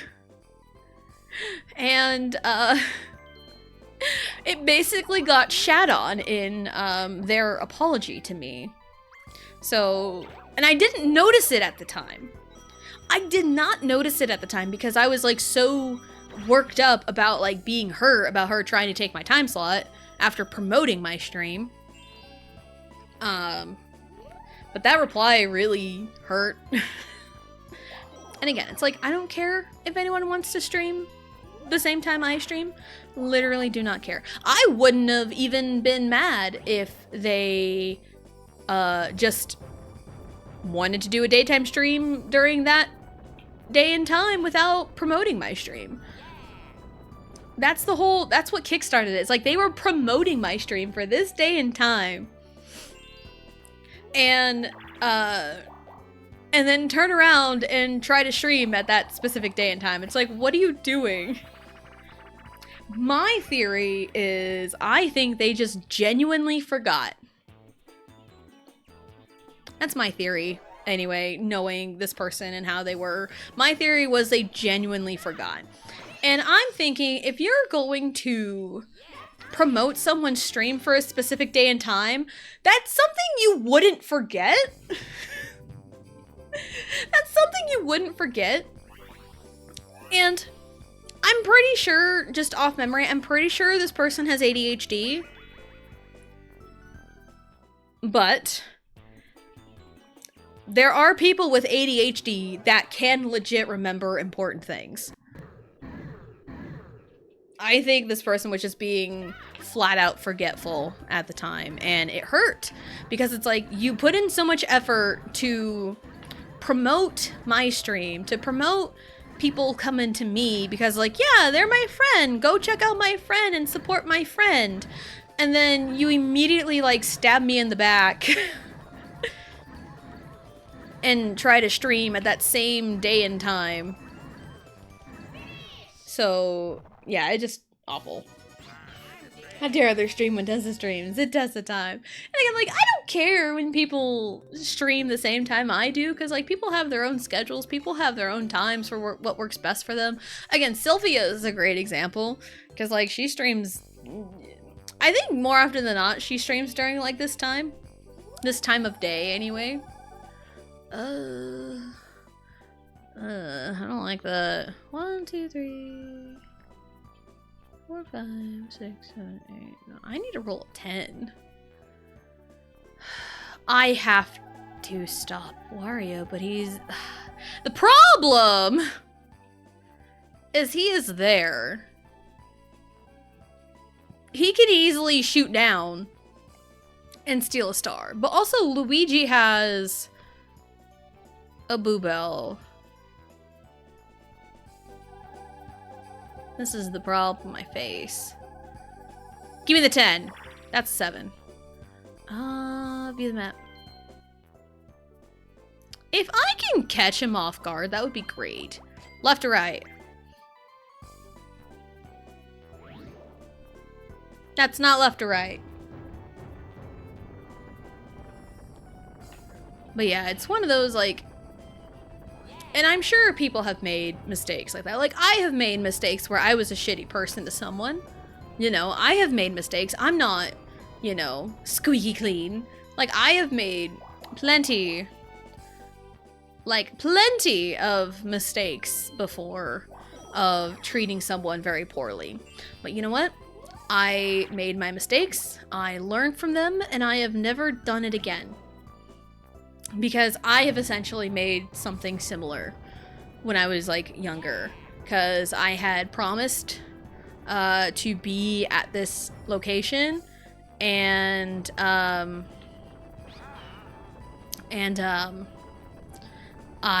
something else came up, and I jumped on that opportunity, and I hurt this other person. And again, it's a mistake I made, but I've never once made it again. Because I understood how much it hurt this person. So, yeah. Hello, Alex. Hello, hello. Welcome in. Hope you're having a good day. Got sick today, so I bought Gracie Abrams. What? What? I'm confused. But yeah, like, and I'm also 30 years old, and mistakes can be made at literally any age. You know, because that's just, you know, a fact of life. But yeah, I was like deeply hurt by specific people. So okay. So yeah, let this be a life lesson. If you're going to promote something for someone at a specific day and time, thank God. Don't immediately forget and plan something for yourself at that specific day and time, because that like wholeheartedly undermines your friend. So let's not do that. What? Okay. I do need to get up and take a break. Nothing hurts. It's just, probably ought to get up and move around a little bit. I was just so caught up in like talking about like this ex-friend of mine in like recent times and how much they hurt. And it's like, it's one of those like, it's been like a year and a half since that whole thing happened. Since I got officially dumped by this friend. Whoop. Oh, don't squish me. Whoop. Ha! Haha. Nope.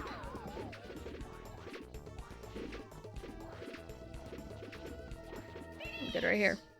Yeah, it's been about a year and a half since I got like quote unquote dumped by this friend.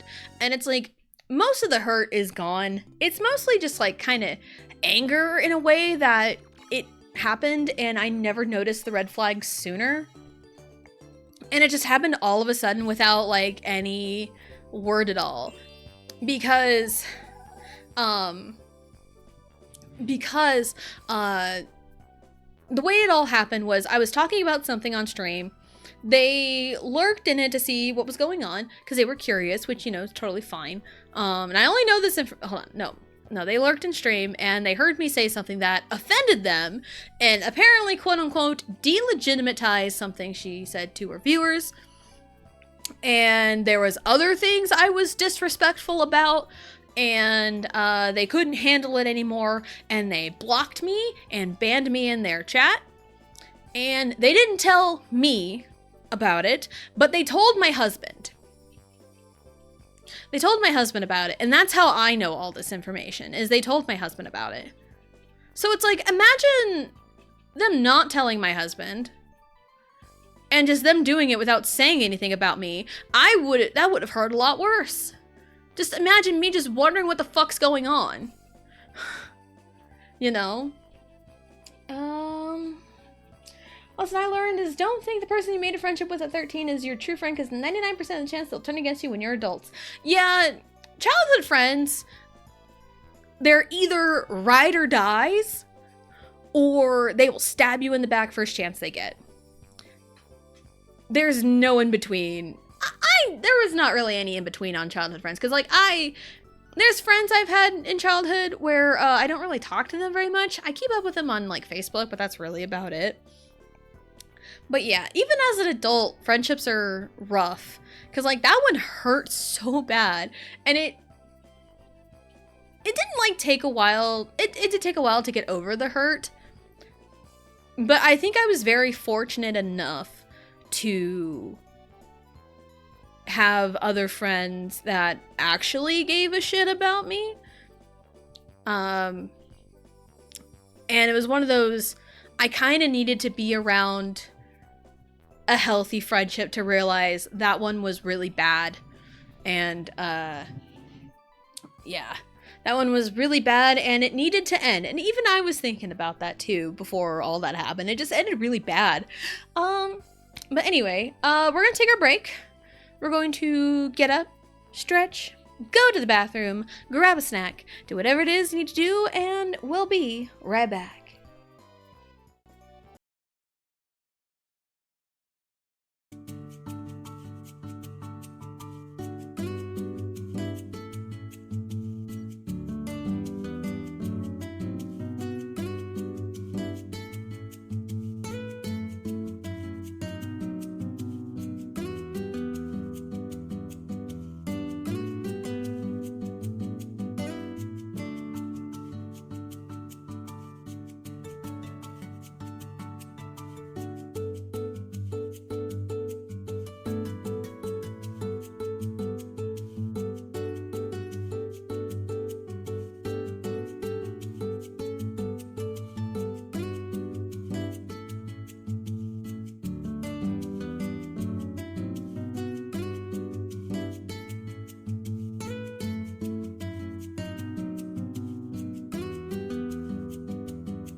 All right, here we are, back, and we're sleepy. No, we're not sleepy. We're about to get the star right here. Bam. Look at that. Look at that. We have another star. Thank you for all the links, Johnny. And yeah, I'm so surprised I never did this sooner, because it's been on my mind. I just never got around to doing it until yesterday. There's a new sports channel in the Discord where we can talk about sports and stuff. I shared a funny TikTok about the baseball and the Rockies. But yeah, with how much I talk about sports on stream, I'm so surprised I never actually made a sports channel. But yeah, I'm also in the middle of eating a cosmic brownie. I got a box of them when I went grocery shopping. I figured that'll make a good snack, right? So, I'm still eating the rest of my cosmic brownie. I have like a few bites left of it.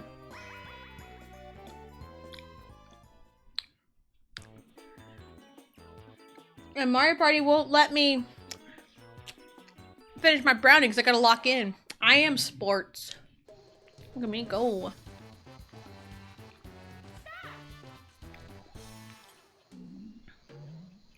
AZAB. Okay. AZABA. AZABA.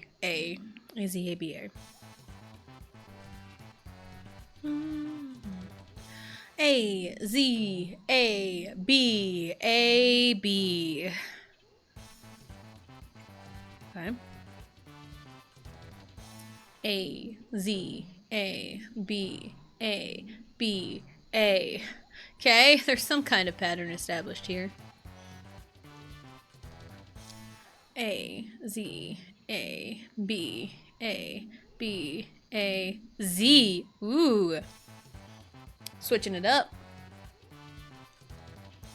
AZABABABAZB. Ooh. AZABAB.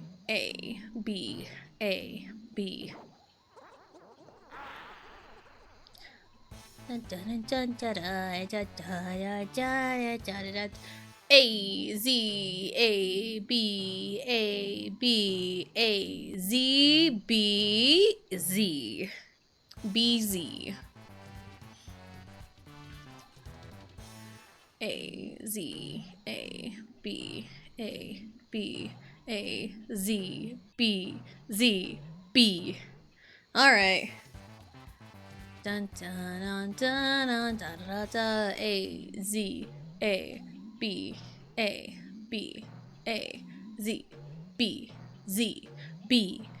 Oh, BA. Okay. AZABABA. Okay, I think I got it. Also, excuse me, I burped. AZABABAZBZ. There! Oh, I panicked! I was hitting buttons too fast and I didn't know if it was gonna count or not. AZABABAZBZBA. Haha! I'll finish my brownie as victory. Beep bow, Yoshi won. Let's go.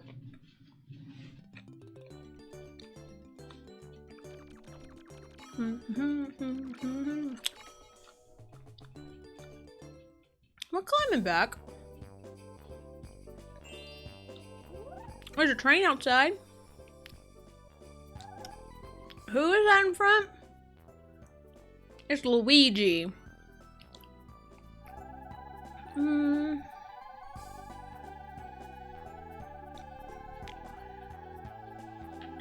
gonna hold off. Man, if only I had a skeleton key.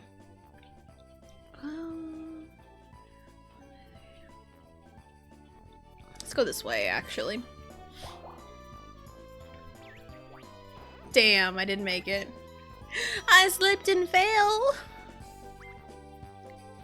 Oh, I was talking about it earlier and I didn't finish my thought. The reason why I picked Chilly Waters as the board, despite it not being winter, quote unquote, or, you know, 6 more weeks of winter, is the Winter Olympics are happening right now. And, we've kind of kept track of it a little bit. The Winter Olympics are more fun than the Summer Olympics, honestly. Because the sports are a lot cooler. We usually keep tabs on the snowboarding stuff. And the men and women's Big Air happened a few days ago. The women's final of it was yesterday. And the Big Air is essentially just like a snowboarding long jump, kind of, where they, you know, go down and then hit a ramp and then they do a trick and then they land it. That's Big Air, essentially.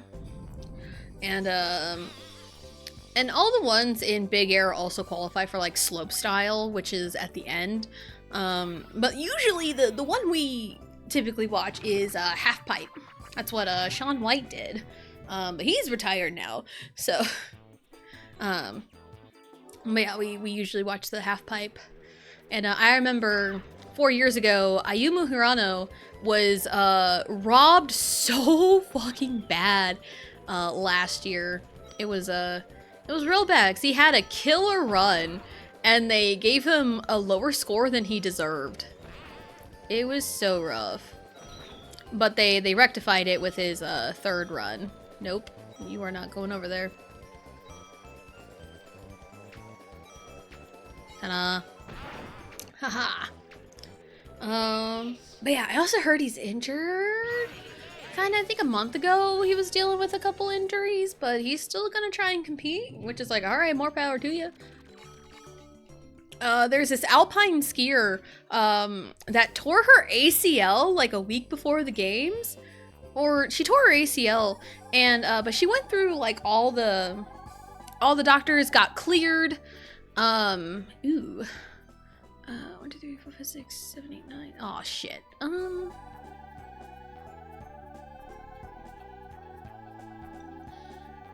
Well, Luigi only has 1 star. It's fine. Oh, there's the key I wanted like 2 turns ago. I think her name's like Lindsay something.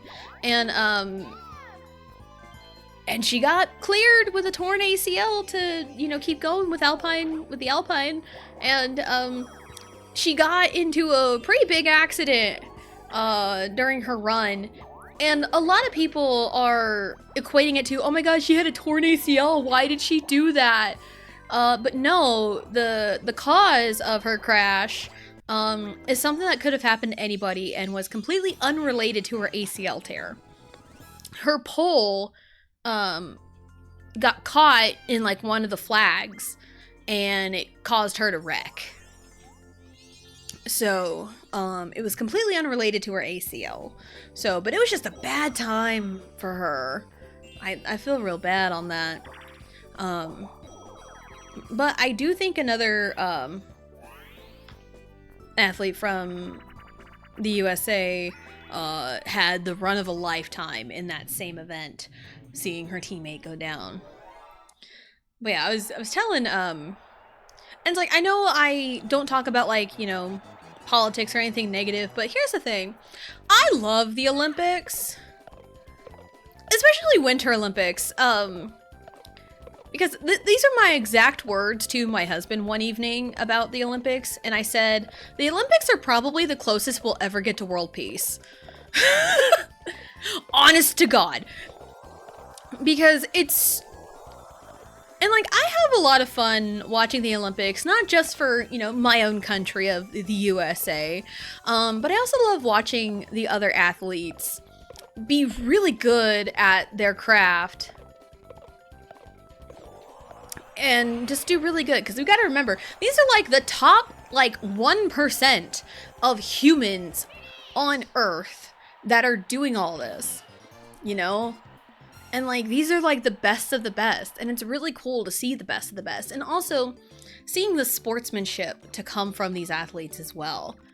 So that's the fun part, honestly, about the Olympics. Because for the women's big air final yesterday,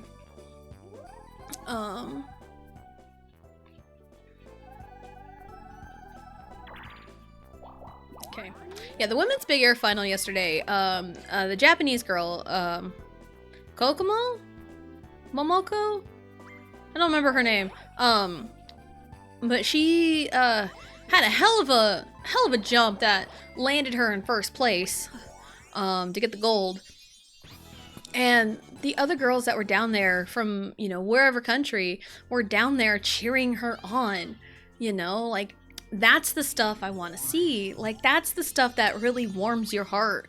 And, this, like, a marathon skier, I think from Haiti, I want to say, which they don't send many athletes for Winter Olympics, and he finished like 60 something place in his race, but he finished it, took a bow, and like, that's the stuff you want to see.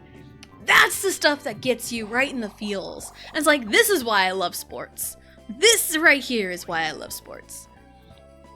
So, yeah, I know a lot of people are like, oh, sports, it's such a whatever thing. I don't know anything about it. Well, it's like, I love sports, and I will hype up sports till the day I die. So, you're stuck with me talking about sports. So, it's like the figure skating, I don't really care much about the figure skating, because for me, like, figure skating gives the same vibe for me personally as, like, contemporary dancing. Like, I appreciate the art form and how difficult it is, but it's not for me as a consumer of your performance, your art. Like, I would rather watch, like, you know, hip-hop dancing. That's kind of where my interests lie and the skills I'm fairly good at. But I can recognize real talent. You know, it's like, I can watch figure skating with someone, but I wouldn't go out of my way to watch figure skating. So, but yeah, I'm more of a, I do like watching the snowboarding stuff. That'll squish. Nice. So, yeah. So I'm excited because the half-pipe stuff starts this week. I think the men and women's qualifier is Wednesday? Yes, I remember it being the 11th. It begins Wednesday, and the women's final is Thursday, the men's final is Friday, and then next week is the slopestyle. Half-pipe is essentially, you know, they go down a half-pipe, they do their tricks and combos, and then they get scored by the judges. Come on. Oh, dang it, it's always Waluigi! And then slopestyle is, they have, like, a bunch of stuff, a bunch of, like, obstacles laid out, and, the rider goes down and does tricks off of all the obstacles, and then they get scored. And I want to say the half-pipe and the slopestyle, I don't remember the slopestyle scoring, but I know half-pipe is your best score. The big air is scored off of, I wish I had a reverse mushroom on me, but I don't. Anyone near it? Nobody is near it. Okay, so let me do this, actually.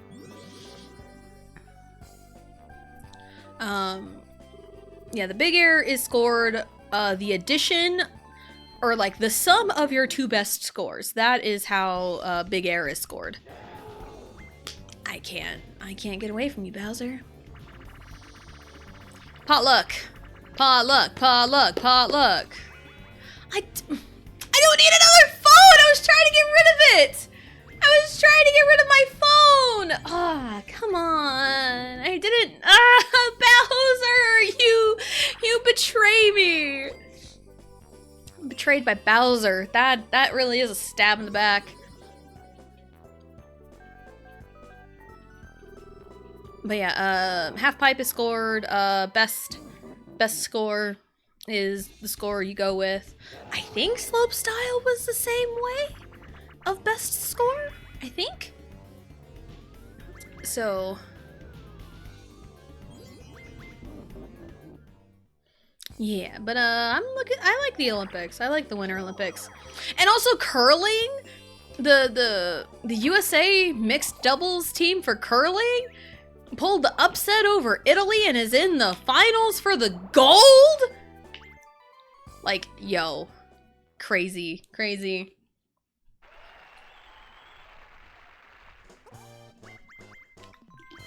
There's a TikTok I saw yesterday. It's essentially, hey, learn curling in 2 minutes. Learn curling in 2 minutes. And I learned a lot about curling. It's not just silly little stick and broom. There's a lot to it. There is a lot to keep track of. Okay, well, he just doubles his money, which gives him... Yeah, he doubles his money.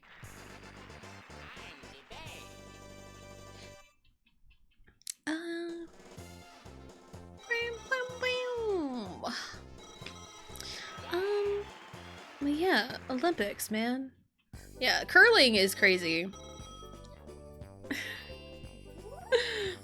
But also it's like some of these Olympic sports are like, how does one realize their potential in like luge or something? And even better than that, doubles luge. Like how does one know that you were meant for this sport? Ooh, Revolution would be fun. But no, I give money to Bowser. Why couldn't I have this when I call Bowser, huh? I'll get a second chance, it's fine. I'll just call it on somebody. This is gonna be curling champ. I mean, I don't know the complete ins and outs, but it's really crazy. Like, the ice layout is different than, like, a hockey rink or figure skating. Because they spray the ice with water to kind of get, like, a pebbly texture. So that way the stones can roll.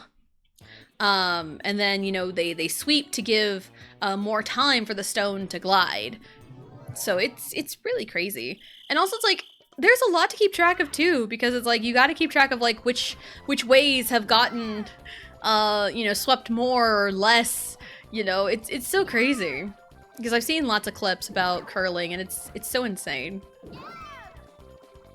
Elimination Chamber predictions. I don't know enough yet. And I say that because we only know Tiffany and Rhea are for the women and Randy and LA Knight are for the men. That is honestly not enough information for me. I want to see Cody in the chamber match. I do want to see that. He has a qualifying match with Jacob and Sammy, which, man, some of these qualifying matches are either all three of them could win and move on to the chamber match, or there's one clear winner. And it, like, hurts, man. Because I was watching the triple threat last night with Rhea, Lyra, and Ivy. Waluigi, because he's a pain in my butt.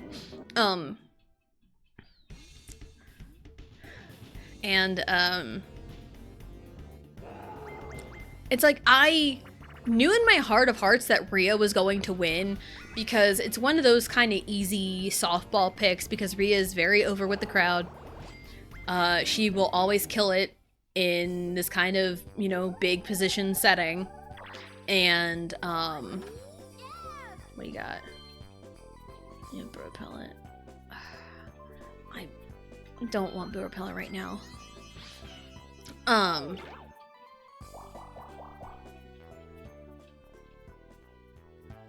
I need to make it over there. No, I don't. I don't need to make it over there. What am I doing? I have a whole fucking plan, man. Anyway. So, like, Rhea's a no-brainer because, like, star power alone, she's a no-brainer. But, like, I was kind of rooting for Lyra. Because I love Lyra. I've come around a lot to Lyra Valkyria.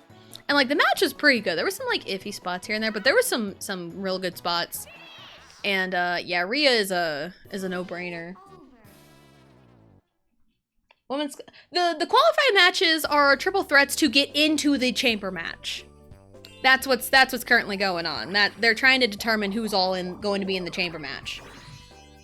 So, I think next week's qualifying match is Bailey, Asuka, and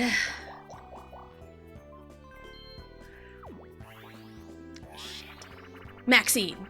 No, Natty. It was Natty. Never mind. It was Natty. Bailey, Asuka, and Natty are next week's women's qualifying match. This Friday is Alexa Bliss, Julia, and Zelina Vega are the women's qualifying match this Friday. So, but yeah, like right now, I can't tell you who's going to win. I can't tell you any predictions because like I'm pretty sure Liv is going to pick Stephanie as her title match for WrestleMania. I feel pretty strongly about that one because I think the story is more interesting there. So whoever's going to win the chamber is probably going to face Jade. But it's like, I have no idea what's going to make the most compelling story for that one. So I could not tell you anything. But for the men, I can... But also I can see with Cody, Jacob, and Sammy, I can see Cody and Jacob being so focused on one another that Sammy kind of sneaks in there for the win. I can see that happening, so Sammy can get an in for the chamber match. But again, it's like for like overall winner and going on to face Drew, I have no idea. I don't know. And I'm kind of just along for the ride, because I was kind of along for the ride for the Rumble.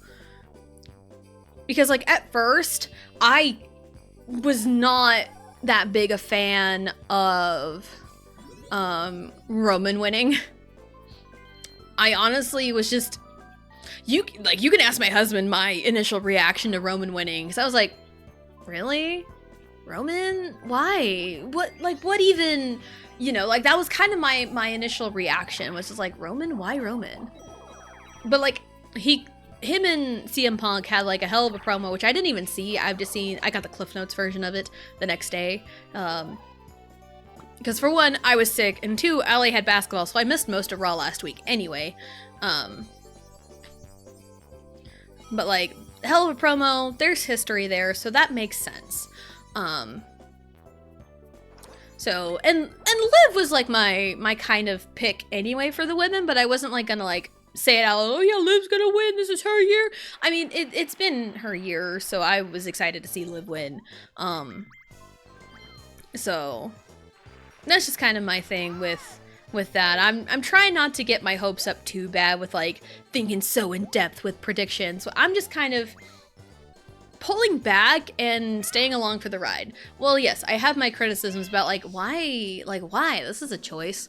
But I'm just kind of along for the ride, honestly.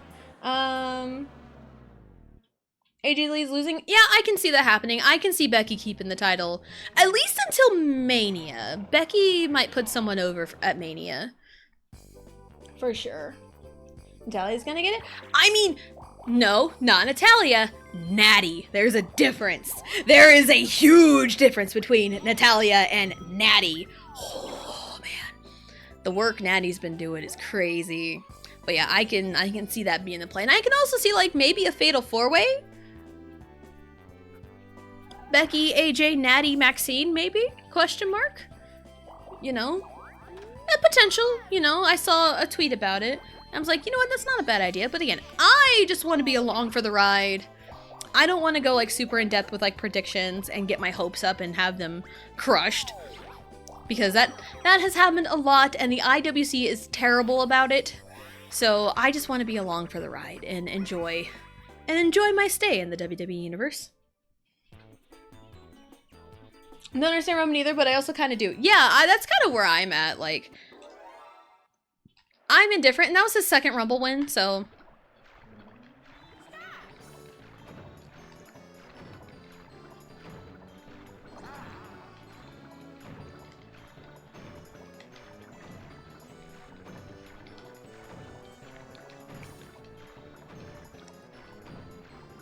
God, that hurts my fingers, because my middle finger is so much longer than my index finger. It's so hard to do for me. Roman is still on temp contract due to his leukemia, I believe, so I don't think he's holding the title long. He held the title for 1,300 days. Do you really think that's going to stop him from doing it again? I mean, also, like, sitting back and thinking about it, I know people have kind of bitched, like, why is Roman need to go after a title? Roman hasn't even thought about going after the world title since he dropped it to Cody at Mania 40. So he hasn't been in the world title picture since 2 years ago at WrestleMania 40. So it's like, on that front, it's actually a really good time for him to think about the world championship, you know? So, Natty also hasn't had singles titles 2017, yeah. And I think the women's mid-card is a good chance. And it's like, Becky has done wonders for the IC title, but they have no idea what the fuck they're doing over there on SmackDown with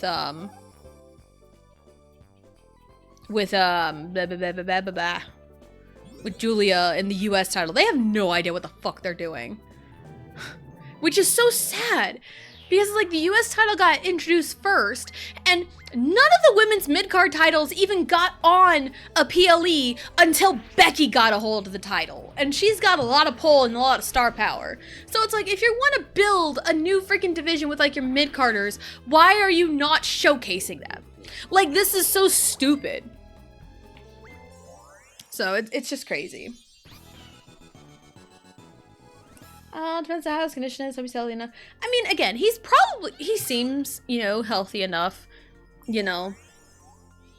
It's just, my thing is, I have soured feelings about how things went down in 2022, with him essentially holding both titles hostage. Now, that was a Vince decision. My God, why am I in charge of this? I don't want to be in charge of this. Get this away from me.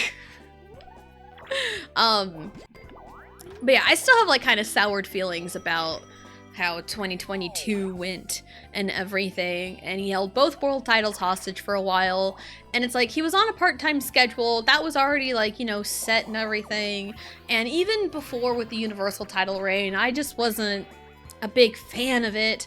Like, his matches were good, and when he shows up, he's so good, but then, like, he just dips, and it just, like, leaves everyone else, like, floundering, because it's like, dude, what are you doing? But again, that was, I'm sure the you know, both titles was all Vince, but it really didn't help either brand to have a champion hold both world titles essentially hostage for a good part of a year. So, hell, even like 2 years. So, it was just a lot of sour feelings. And it's like, again, when Roman is around and he's hot, you know? Like, he's good when he's around and can stay around. It's just, I hate the hot potato. Like, I understand the part-time schedule for, like, you know, other things he wants to focus on or his health and everything. It's like, I understand. It just sucks as a viewer when, you know, you're just playing hot potato with, you know, your audience. That's just my personal take on Roman Reigns. Because, like, you know, the whole, like, acknowledge me, you're tribal chief, like, that whole thing, like, the Bloodline story, once it included Sammy, it was so good. I hated it beforehand. I absolutely fucking hated the Bloodline story before Sammy. Sammy was the best thing that ever happened to that Bloodline story. Honestly.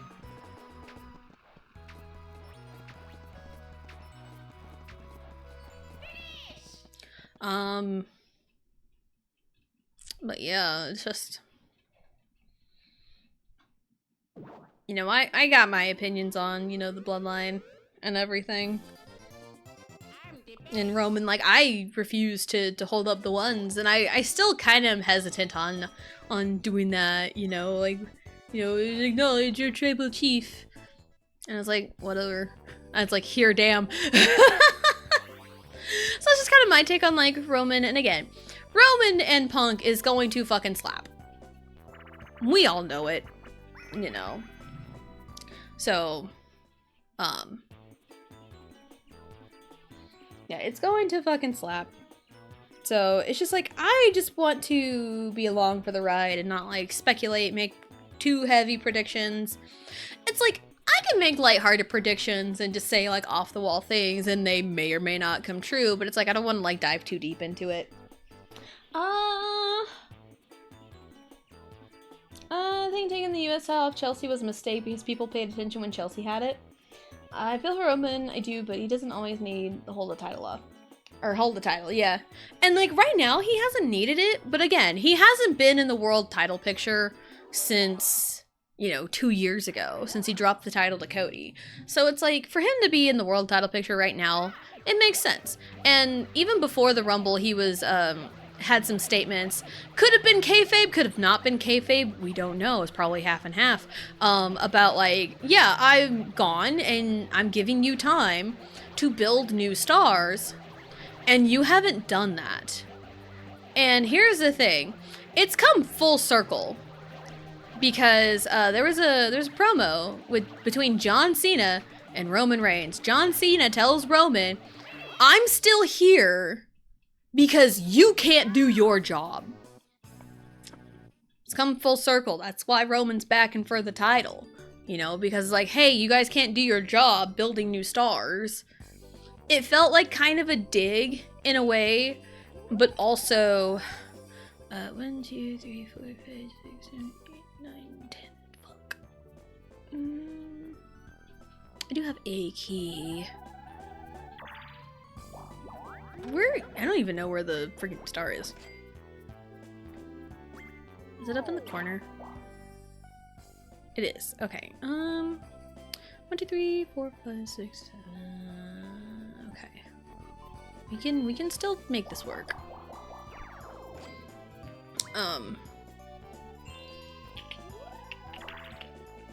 But yeah, like Roman criticizing essentially the company, but like, hey, why aren't you building new stars?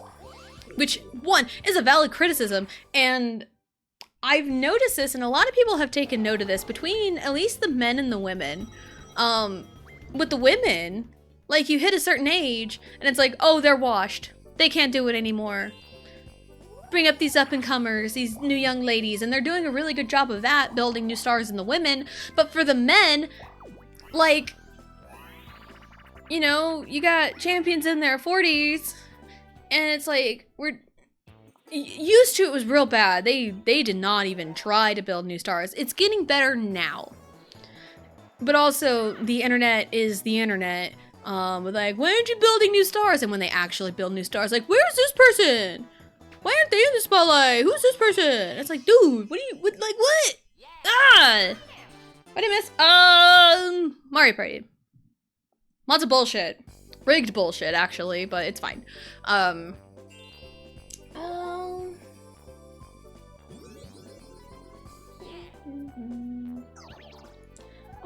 Favorite Roman era is when he's trying to get the titles, but he doesn't quite get there. Because he's a beast when he's losing. And the experience of watching him try his best, miss by an inch, is nail-biting. So, because it leaves people thinking what's next for Roman. I mean, that's what people thought when he dropped the title to Cody. And I think right now, again, he hasn't even seen the world title picture in 2 years. He hasn't even, like, thought about entering the title picture in 2 years.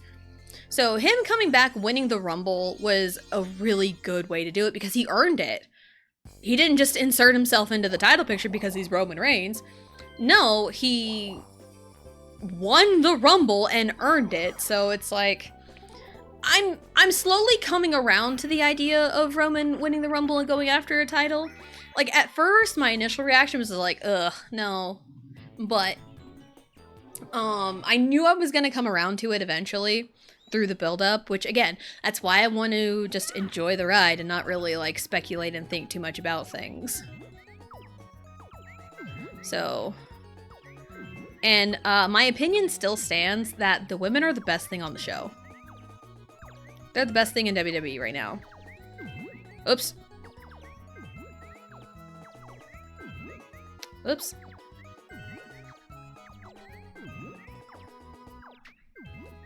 Wario, what are you doing? My god, Wario. Women, yes. Yeah, I still think Liv is gonna go after Stephanie. Like, the segment with Jade was really good, but it's one of those, I saw a tweet about this. If you want Liv to be the baby face, have her go against Jade. If you want her to be the heel, have her go against Stephanie. And I think Liv is pretty good as a heel. I think Liv is pretty good as a heel. Good. So, and I think the story is going to be more compelling. Wario has boot repellent. Luigi's kind of snuck in there, but I'll go with Wario. He has a few of my stars anyway. So yeah, I'm still really mad about them changing Stephanie's theme. There was no reason to. I'm still mad about that.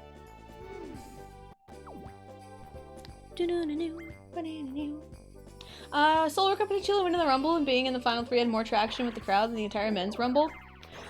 And again, this is a Saudi crowd. The Saudi crowd was actually really good. They were pretty good compared to the Monday night Philly crowd, and Philly is usually pretty hot. Fuck. Oh, well, I stole it from Wario, it's fine.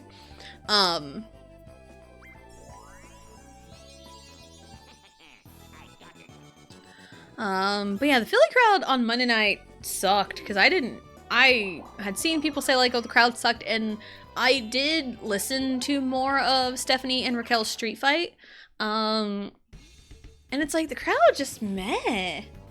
So, yeah, Stephanie and Dom arguing in Spanish is great. So I'm looking forward to more of that. Like, give me more of this. Get dynamic. Get under Stephanie's skin. Because, like, Stephanie has been, like, kind of the, you know, La Primera, the cool champion. You know, like, she can kick ass if she needs to, but nothing's really, like, gotten under her skin like that yet. And I think Liv will be good for her for that. So, yeah, the Saudi crowd has gotten better and better throughout the years. And it was awesome to see that, giving the women, you know, their flowers in a way. So, it was nice. It was nice to see that. But yeah, I didn't like Tiffany in the final two because it gave me a thing about, like, oh no. But I'm glad Liv won. I am very glad Liv won. It was her time. It was finally her time. She'd gotten second so many times, and it was finally her moment. I don't have enough coins, but that's okay. That is okay. So, but yeah, but like for the chamber, oh shit. What a time for me to land on.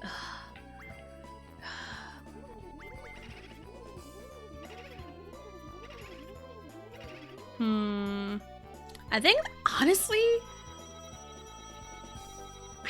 nice. I think the lesser two evils for me is, doing this, honestly.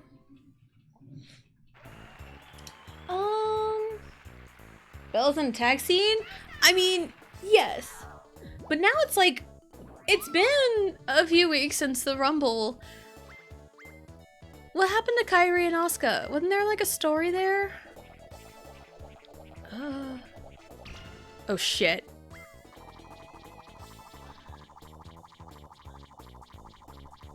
One, two, three, 1, 2.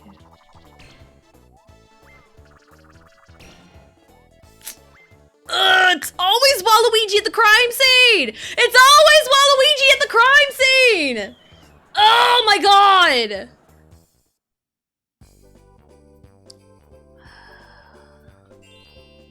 Man. Well, I'd rather Waluigi than Wario. It's fine, it's fine, it's fine, it's fine.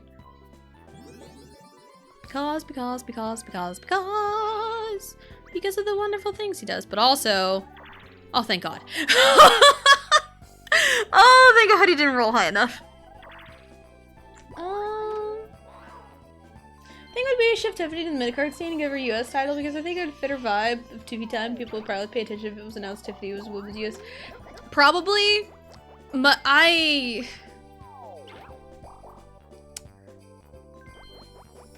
know it's one thing with the internet versus the live crowd. Jey Uso is a great example of it because people in the crowd they eat it up every time.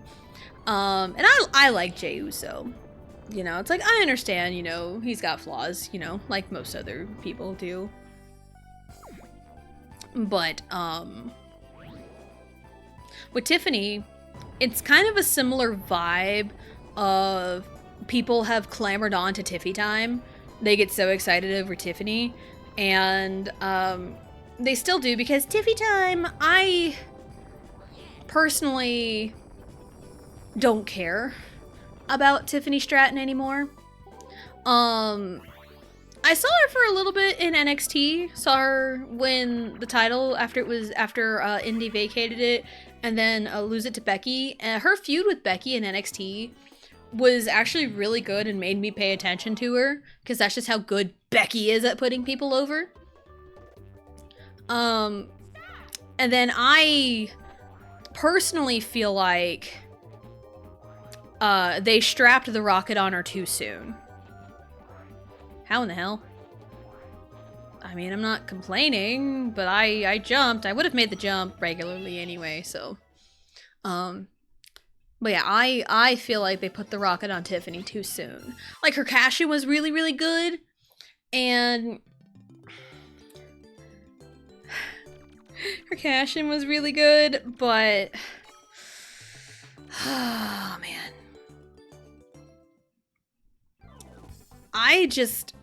Since that promo battle in Chicago with Charlotte, I have been completely turned off of Tiffany. I legitimately do not care about her. I did not miss her in the slightest after she dropped the title to Jade. Don't care about her. Honest to God, do not care about her. Standard last 5 turns procedures, all red and blue spaces are doubled, and if you land on the same space as your opponent, you get to duel them.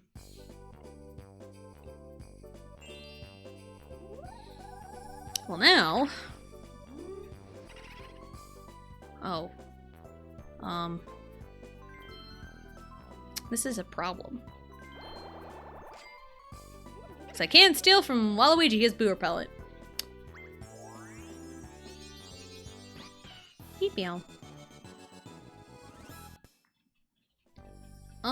But yeah,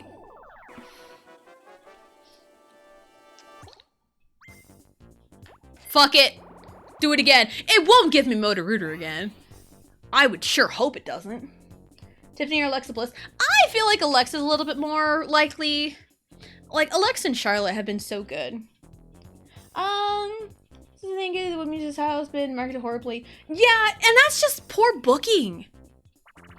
Okay, it's not even there. Okay, I can handle silly screws. I can handle lining up the nuts and advancing rapidly. Hey, don't look at me. That's what the description says. Read it yourself.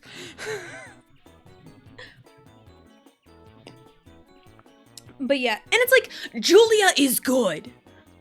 Julia is good. Give her matches with not competent, but like, opponents she can build chemistry with, and Julia shines. Her match with Jordynne Grace in NXT was crazy and insane, and I loved it. But, they haven't really given much to Julia, because it's like, they don't even know what to do with her. It was kind of the same as Chelsea's second reign. Like, they didn't even know what to do with it. And also, the thing about WWE Unreal, because we watched it, because, like, we like the behind-the-scenes stuff, and also it's like, yeah, they're working us, but whatever. Or potentially, but whatever. The thing Michael Hayes said about Chelsea Green pissed off a lot of people. I really wanted Chelsea to win that triple threat to get into the chamber. Me and a lot of other people did. But when you have Chelsea Green, Tiffany Stratton, and Lash Legend in a triple threat, I was like, Lash is a solid pick, but I went Chelsea. People love Chelsea. They're rallying behind Chelsea because what Michael Hayes said was like, Chelsea Green knows her role, and she's not up there with a Charlotte Flair or Tiffany Stratton. I don't even think Tiffany Stratton should be up in that level. She's not. I'm sorry. But Chelsea Green 100% can be a main event player and world champion material. 100%. She could do it. Let me do this. Hello, Floud Loco. Hello, hello. Welcome in. Hope you're having a good day. Pro Baseball League seems like it'll be dope. Yeah. I mean, we had a women's baseball league years and years ago. World War II. It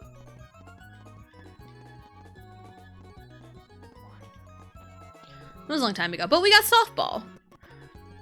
We got softball. And I love softball. Eee. Why couldn't it give me this the first time instead of Motor Rooter? Because it always gives me a Motor Rooter. And I will hate my life all the time if it gives me Motor Rooter all the time. I have time to finesse, it's fine. Boom shakalaka. Dab. I will say though, I definitely paid attention to Zelina's US champion, especially on an emotional aspect because she made a tribute. Yes. Yes, 100%. And the thing is, I think in that reign, ignore the numbers on my portrait. They changed Zelina's theme, which didn't need to be changed at all, because it blended in too much with the SmackDown main theme. It was a bad. Oh, that's not good in a way. Who did that? Wario did that. Apple bottom jeans boots with the fur. The whole club was looking at her. She hit the floor. She hit the floor. Next thing you know, Shotty got low. The incantation actually worked on a computer. That's so funny. It's always Waluigi. He's at the scene of the crime. What was I talking about? Oh yeah, Zelina. Yeah, they shouldn't have changed her theme at all. That's a lot of. They change themes like. You know, a child changes emotions. Wow, we're back here. Hi. What? Oh no! Oh no! Oh no! Oh, it's fucking Bowser Toss. Man, the computer always fucking outdoes me in Bowser Toss. I hate Bowser Toss.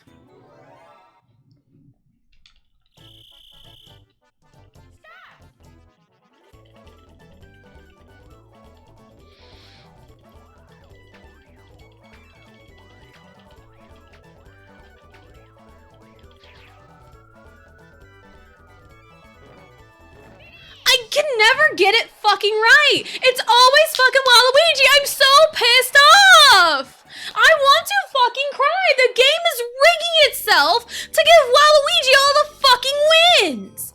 I am so pissed off right now. You have no idea. Like, I want to fucking cry. Yeah, I knew that was gonna happen because of course it did. That's why I swapped to 45 turns.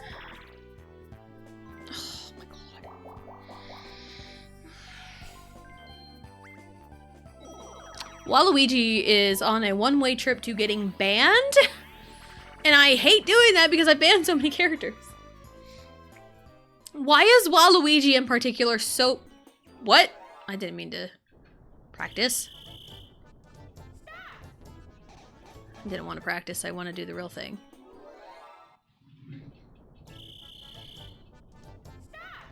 Death, taxes, and violence? Yeet. What is part of me?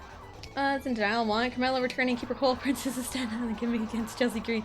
My God, we could have gotten a tag team with both of them, and then Carmella got pregnant. She had a rough pregnancy and a rough birth, I think, and I think she's pregnant again. I think. I do miss Carmella. I did like her run coming back. She was in the final 2 when Asuka won the chamber. So, like, Carmella is good. It's just, you know, typical Vince booking. But yeah, that's one of those, like, you know it's a pipe dream, but like, man, if only. The inner test of violence. I am too depressed to be violent right now. I'm too depressed. What turn are we on? Last 4. I don't have any money because Waluigi took it all! I'm so angry. I am so angry. Oh, man. 1, 2, 3, 4, 5, 6, 7, 8, 9. 1, 2, 3, 4, 5, 6, 7, 8, 9. I'd honestly rather go for a battle minigame and try to make some money. Honestly. I'm still on the pathway to make it to the star. Or the boo, at least. Sorry, I got 10, of course. I am in the everybody hates me era. It's always this time of year. Yesterday was so bad for me. Today I thought was going to be better, and it's not. Because technology hates me. Everything hates me. Toad Koopa Boo, Toad Koopa Boo, Toad Koopa Boo. Oh shit! Man!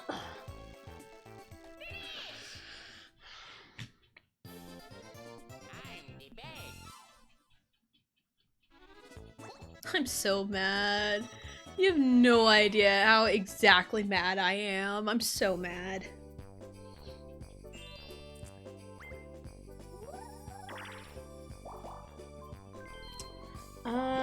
Carmella was amazing. Yes. One of the best SmackDown champions. I was thinking choosing her as an Naga Money Bank was perfect. Yes, for sure. I mean, at this point, what do I have to lose? What do I have to lose? You know?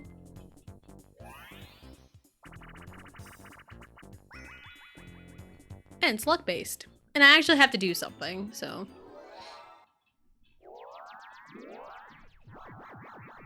I want to say, if you let time run out on your turn, I think a Baby Bowser will get flipped over.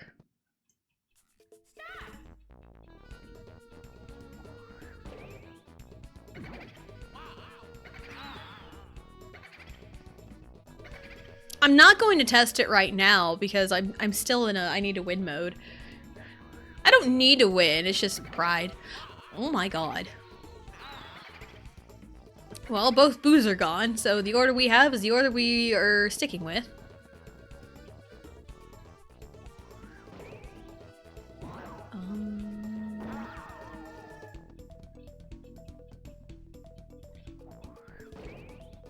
Oh, thank God. We're like halfway locked in.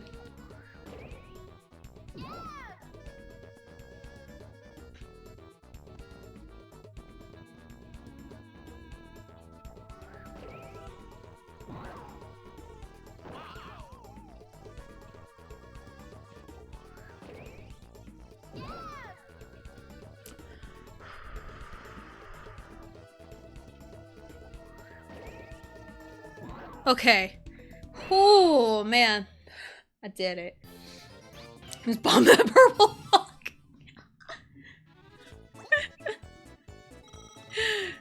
Ah, yes. Just destroy him. Completely.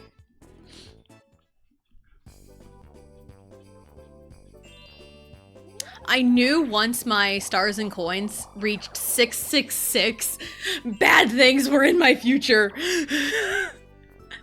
So many bad things were going to happen to me. Oh, left to right, please.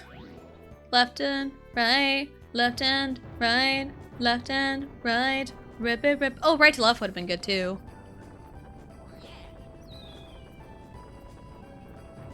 But I am on a mission. I am on a mission. Waluigi to the Shadow Realm. He's on his way over there, honestly, with how... And, okay, so it's always Waluigi at the scene of the crime, and it really started when the game freaking rigged Locked Out. That's where it really started, was when it just rigged Locked Out. When it spawned the key to the far right and it shifted over. That's when it all started. Which is so crazy stupid.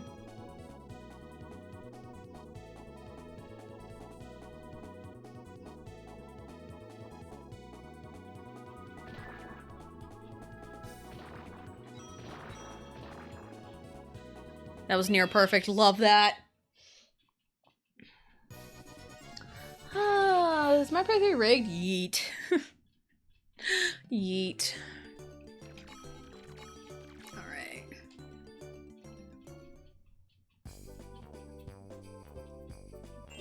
That's 3 turns. Even on 45! It's kind of pushing it, honestly. What up, Boo? Again, I can't steal from Waluigi. He has Boo Repellent, but I can steal from Wario.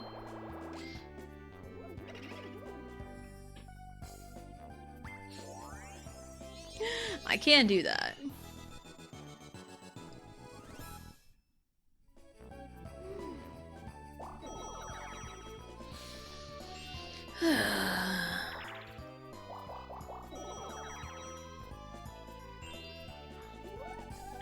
Oh, man. Yeah, everyone hates me, man. I haven't felt this much just rage in itself.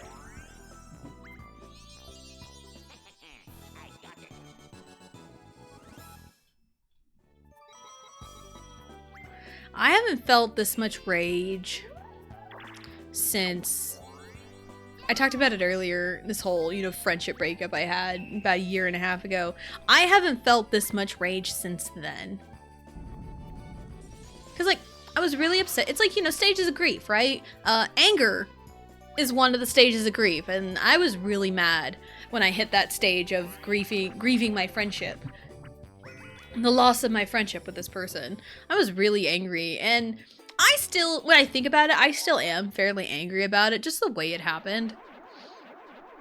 Because, like, if I have a problem with someone, I would go to the person. I would go to the person themselves about said problem. That's what I would do. And I've done that before. I've had a problem with, this ex-friend of mine before in the past. I talked about it earlier, with them, promoting my stream for a certain day and time, only for them to plan a stream at the same day and time. I had a problem with that, and I went to them about it, and it got, solved. But when they all of a sudden have a problem with me, they can't come to me about issues. Like, I'm not hard to approach, I'm pretty sure. In fact, I feel like I'm pretty easy to approach. People, message me all the time about stuff. So it's like, I'm not hard to approach. Not at all. So it's like, I don't understand why they went, like, behind my back and talked to my husband about issues about me, when you could have just messaged me and been like, hey, I heard what you said about, I heard what you said about, like, insert topic here. I didn't like it. I can no longer be friends with you. Goodbye. Like, if you just messaged me that, my anger wouldn't have been as bad because you were at least direct about it with me. But, no. The ex-friend went to my husband and not me.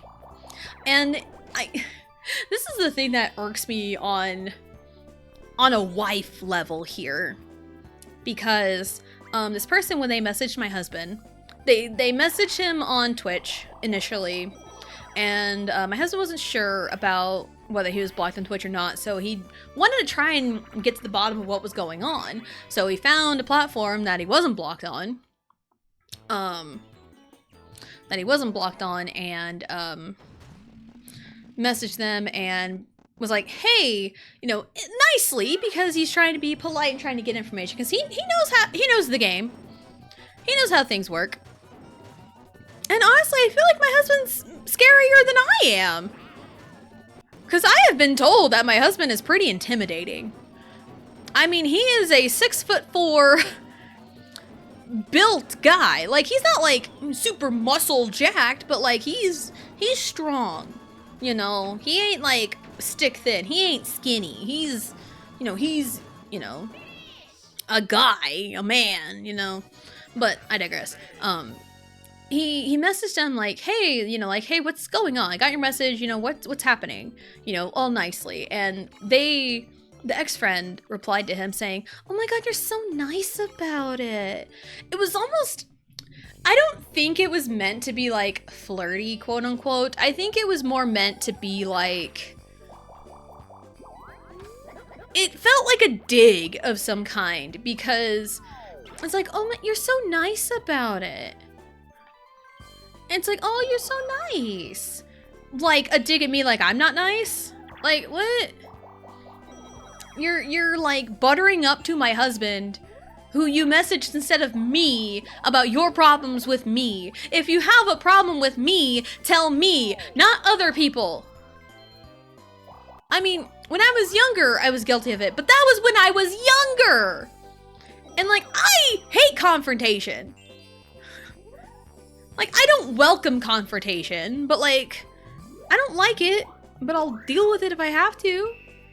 You know, if someone has a problem with me doing something, just be upfront with me. It's like, hey, I didn't like you saying that. It's like, oh shit, my bad. Like, if I say something that is like insulting to someone without me realizing it, just speak up and be like, hey, I didn't like when you said this. And it's like, oh shoot, I'm so sorry. I will, I will not say it again. It's like, you know, establishing a boundary. Because the ones that are pissed about establishing a boundary are the ones that are intending to cross them.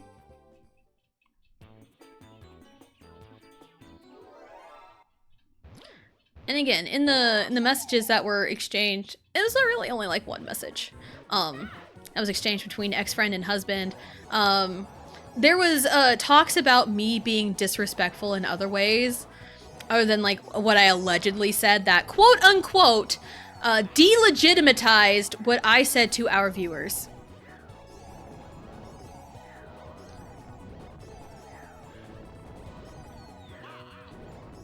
Go away, thank you.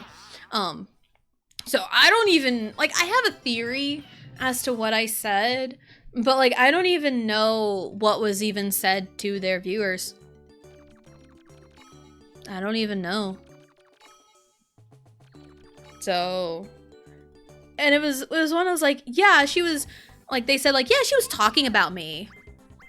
Yeah, she was talking about me without saying my name. It's like, if I don't say her name, I'm not talking about, like, it's like, I am talking about them right now, but like, it's one of those, I can get information from elsewhere. Standard last 5 turns, procedures all red and blue spaces are double. You land on the same space as your opponent, you get to duel them.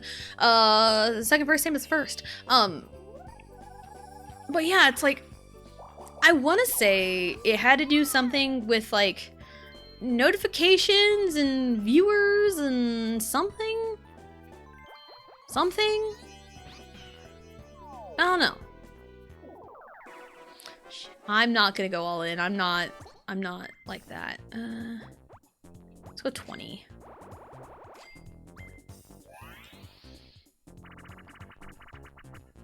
There's popgun pickup. Okay.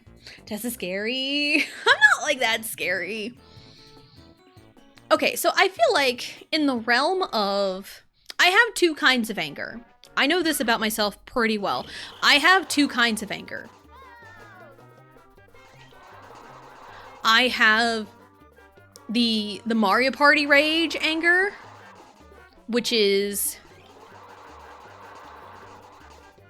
you know, the short temper blow up, like yelling, like I did about Waluigi. Everyone hates me. That's like my Aries moon for astrology purposes. Aries are very like explosive, upfront to the point, like, ah, you know, it's like, what the fuck, Waluigi, like, the game's rigged. Like, that's type 1 anger. That's anger that will subside in like 30 minutes. But the second kind of anger that I have is the keep to myself, quiet, seething anger. When I get quiet, when I get like uncharacteristically quiet, that's when you need to worry. Like, I'm a naturally quiet person. I keep to myself a lot of the time. Even like, I could be having the time of my life and I could just be sitting back chilling, you know, like playing games with friends, like golf with your friends. The other day I mentioned, you know, golf with your friends, Human Fall Flat, you know, like other party games that we've played, you know, with like Blue and JT and Sylvia, and you know, it's like I can just sit back and be quiet and I could be having the time of my life because I'm quiet. But if I'm like uncharacteristically quiet, like I just refuse to speak and chime in with an occasional joke, of course he does, then that's when you need to worry. That's the Virgo Mars taking over. Because Virgos are known to be kind of like quiet and calculated, you know. That's kind of when you need to worry. And there's only been like a few times I've ever really been like that. One time was in a Mario Party board where it was a community day in X-Friend's stream. And I was like relentlessly attacked by this one person. And it was like needlessly so because like, oh, they were trying to stop me from doing something on the board. It was Horrorland. It was Horrorland. They were trying to stop me from doing the Big Boo Star Steel. Because I was trying to rack up money for that. And they stopped me. Which is like, you know what? Good on them. They stopped me. But one person kept going. And going and going. And I was so mad. And nothing was going my way. And there was this douchebag in chat. In their chat. I couldn't do anything about it. My husband was trying to defend me. Because of this douchebag in chat. And like, you know, bro in chat called my husband a clown. Called my husband a clown for trying to defend his wife.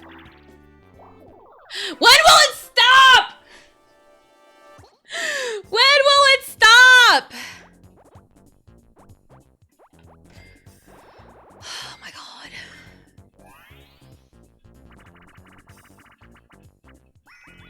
Oh my god. Ugh.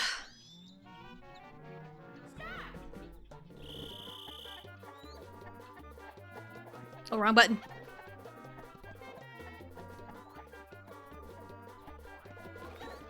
Nope. Come on. There we go. Whew. Dun dun dun dun dun. But yeah, it's like, and there was another time where I kind of like felt that, not really anger, but like hurt in a way. I talked about this speedrun race I was a part of about 2 years ago, around this time 2 years ago. And I remember feeling slighted in a way. Like, the whole production went off very well, so they put on a really good whole production for the event, which I will give them praise for it. The event did go very well, but the behind the scenes stuff was where everything was a problem for me, because the rules changed so much. Because I am like, if you tell me, hey, we're planning an event, we're doing like this kind of like race type thing, I will start practicing immediately to get the hang of it, because that's just how much I care, and also how much free time I have. But I digress. So it's like, the idea was brought to everyone in this Discord group that they started, being like, hey, we want to do like an Ocarina of Time race, race to the Master Sword, and you know, we've got stuff set up. And it's like, all right, cool. So like immediately I go and research speed runs, glitchless speed runs, look up some, you know, tactics and everything, and looking at essentially what is and isn't allowed in a glitchless speed run, because that was a big thing in Ocarina of Time speedrun. Is the community has come together and determined what is and isn't allowed for the speedrun, glitches in a speedrun. So I looked at that and like everything is all kosher. You know, I implemented some stuff in my run, like I had a save warp in my run. And my route was essentially different than everyone's. And I kind of knew that going into it. That's why I liked my run, because I did it the way that I like to do it. Because my route included, right after getting Zelda's Lullaby, I save warped to go to Kokiri Forest. And I went and got Saria Song first, and then I went to Kakariko to get the Graveyard, to get the Hylian Shield, which isn't required, but I, you know, I got the Hylian Shield, I got,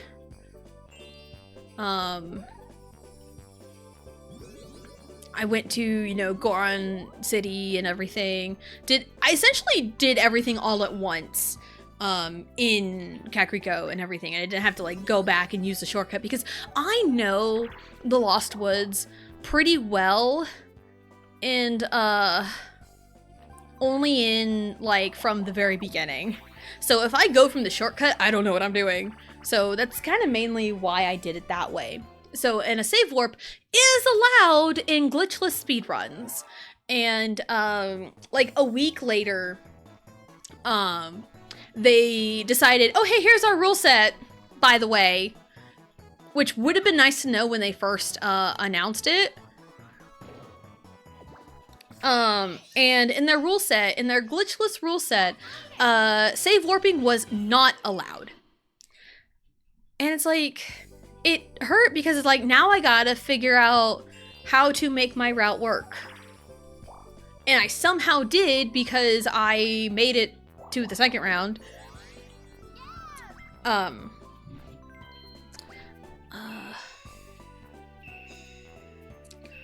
Yeah, and like, I was the only one affected by the no save warping. But it's like, they allowed death warping, but no save warping. And specifically, no warping to go across Hyrule Field. Specifically. And it's like, that felt so targeted towards me, and it hurt so bad. It hurt so bad. And, also in the second round, which is a run to a race to the second Bowser fight in Mario 64. I had never really played Mario 64 beforehand, but I learned the speedrunning tricks, some speedrunning tricks that I could do, and I modeled my run kind of after a 70-star run that I've seen, specifically Family Jewels. And I remember someone in chat was like, I don't know what Tessa's doing.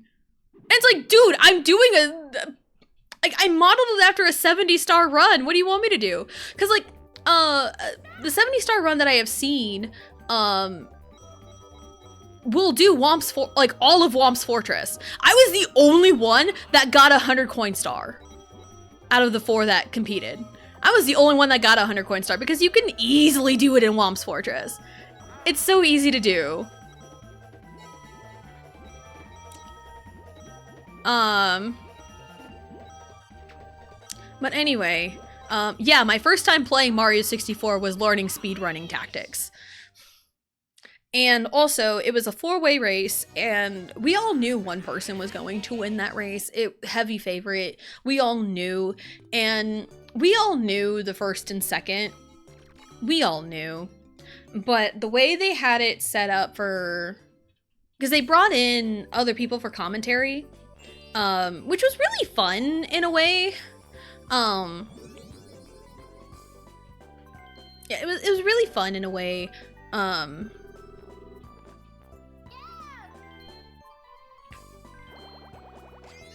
And but they brought in the 2 commentary, and before everything, it was planned that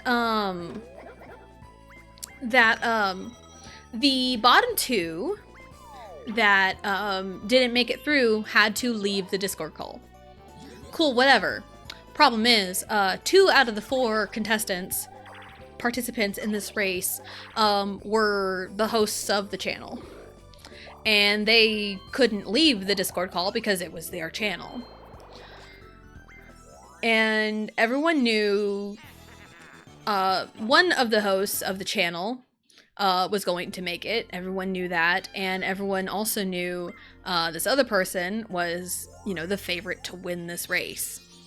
This leaving me and, you know, the ex-friend in question as the bottom 2. And with the 2 on commentary, the winner of the Mario 64 portion of the race, and the other two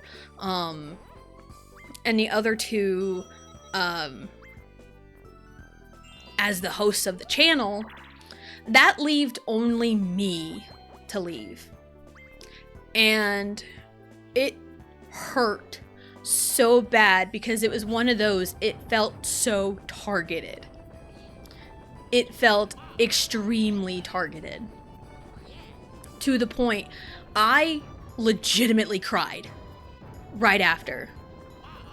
Like, it was one of those moments where I was like uncharacteristically quiet because there was a point, I think they were trying to get me to talk about something as like my last goodbye words or whatever. And I couldn't bring myself to talk for a moment. It hurt so bad because I was already pissed off with the way the behind the scenes stuff had gone for it. I was already so mad. And I legitimately cried after leaving the call. I was so mad. And like, I did appreciate the people in chat that were cheering me on. And it's like, for never having played Mario 64, I honestly did pretty well in a speedrun race. And I appreciate the cheers that people gave me, you know, for that. But again, the behind the scenes stuff, it just felt awful. Because I felt so targeted throughout the whole thing. Like, the Ocarina of Time rule set felt so targeted towards me because I was the only one save warping. That one was probably a coincidence.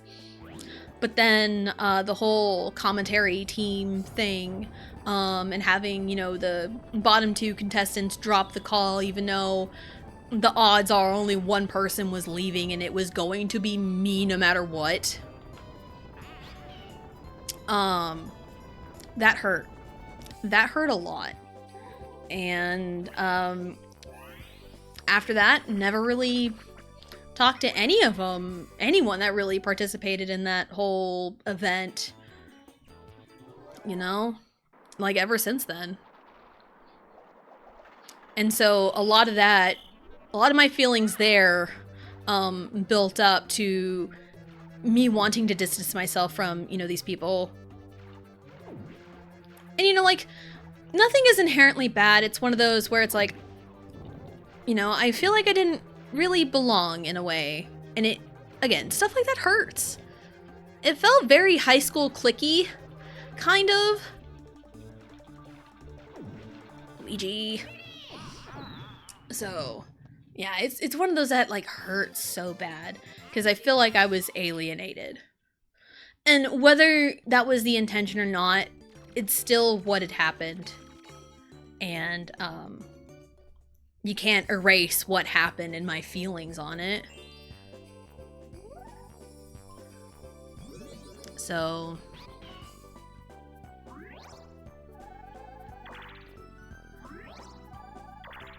okay. 20. Down.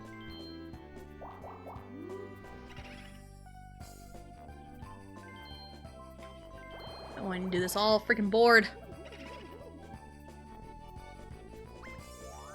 But yeah, like I was getting so worked up talking about all that, but yeah, it was awful experiences. And I'm glad I've never felt that way since. Because again, like, if I'm like crying because I'm so angry, I'm very angry.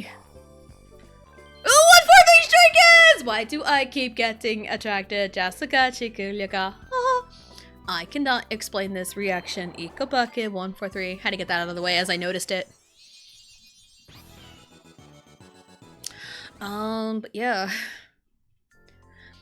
And I talk about my life experiences in hopes that people can understand where I'm coming from, and maybe someone else's, you know, someone else can relate to it with their shitty friendship experiences. Because, like, I have heard stories from, like, people on TikTok about, like, their shitty friends. They've had, like, worse friends, same kind of level of shittiness on friends, you know, where it's like, I know I'm not alone in my experiences, but I share these to hope that, you know, someone can at least, like, relate or something.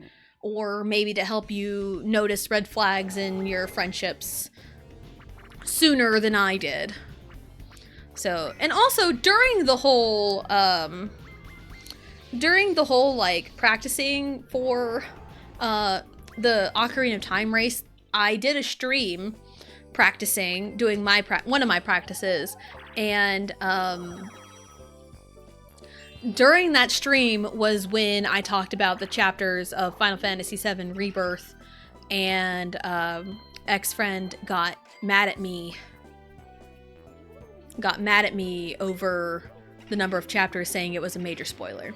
That was during that whole thing, and that was like right before all of that, so I don't know. And with the whole commentary thing, it's one of those, I don't think they thought about the logistics of it. They're like, yeah, this sounds good for a plan, without thinking about the logistics of it and how hurt it would make me. So it's one of those, if you don't think about how people are going to feel about it, did you even see me as a person, or just someone that participated in your event that you can just throw away whenever you want? You know, it was giving that feeling, and I don't want to sound mean and mean girl energy about it, you know? But, like, you know, it's just one of those things. This is one of those things that can definitely upset anybody. And it's a cop-out excuse for a lot of things, but, like, everything happens for a reason. And probably with the way things happen and how I've, you know, reflected on everything, I'm really glad I am no longer friends with this person. Because the friendship was draining. The friendship was definitely draining on me, and it was real bad. And it pushed me in a direction of better friends and a better environment to grow. And you know, yeah. So I've got a lot better friends now. And I've had so much fun playing games with these friends. More fun than I ever had with, you know, the ex-friends. And there's some people that I still kind of poke in every now and then. But because of the ex-friends association with all the other people, I don't know what has been said about me. If anything has been said. I feel like something may have been said about me to somebody, but I'm not entirely sure. But, and it's like, it's not the first time it's happened.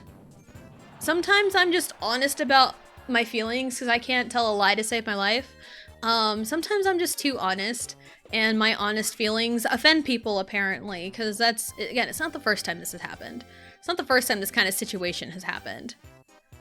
Ooh, yeah, he had that by a long shot. Not too bad on the whole front. I am very well aware of the time, also. This is why I changed it to 45 turns, because Wacky Watch shenanigans. But yeah, moral of the story is, sometimes it takes a while to find the place where you belong. Because again, I'm 30 years old, and it took me a very long time to find people that match my energy and I feel very comfortable in. And find people that, you know, care about me, you know, and I, you know, will reciprocate that care. So, but yeah, there's a life lesson of the day. So, yeah, and like, I have all but said the name of this person, and I feel like Pandemonium, everything would be in Pandemonium if I said the name of this person, so. But also, it's like, I am talking about my experiences, and talking about my experiences does not equate to shit-talking and gossiping, because if I was shit-talking and gossiping, I would be spreading lies, and everything that I have said about my experiences and how I feel have not been lies. So, anywho, let's go raid Max. Max is a good person to raid, especially on short notice, 'cause I need to go right now. So,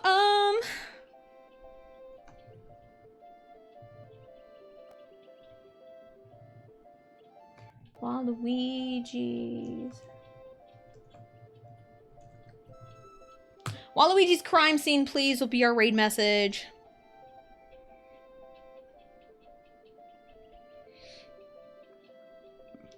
If you are subbed to me, you can use my emotes. If you are not subbed to me, you can use whatever emotes you want. Schedule for the week. Nothing has changed. Nothing has changed for,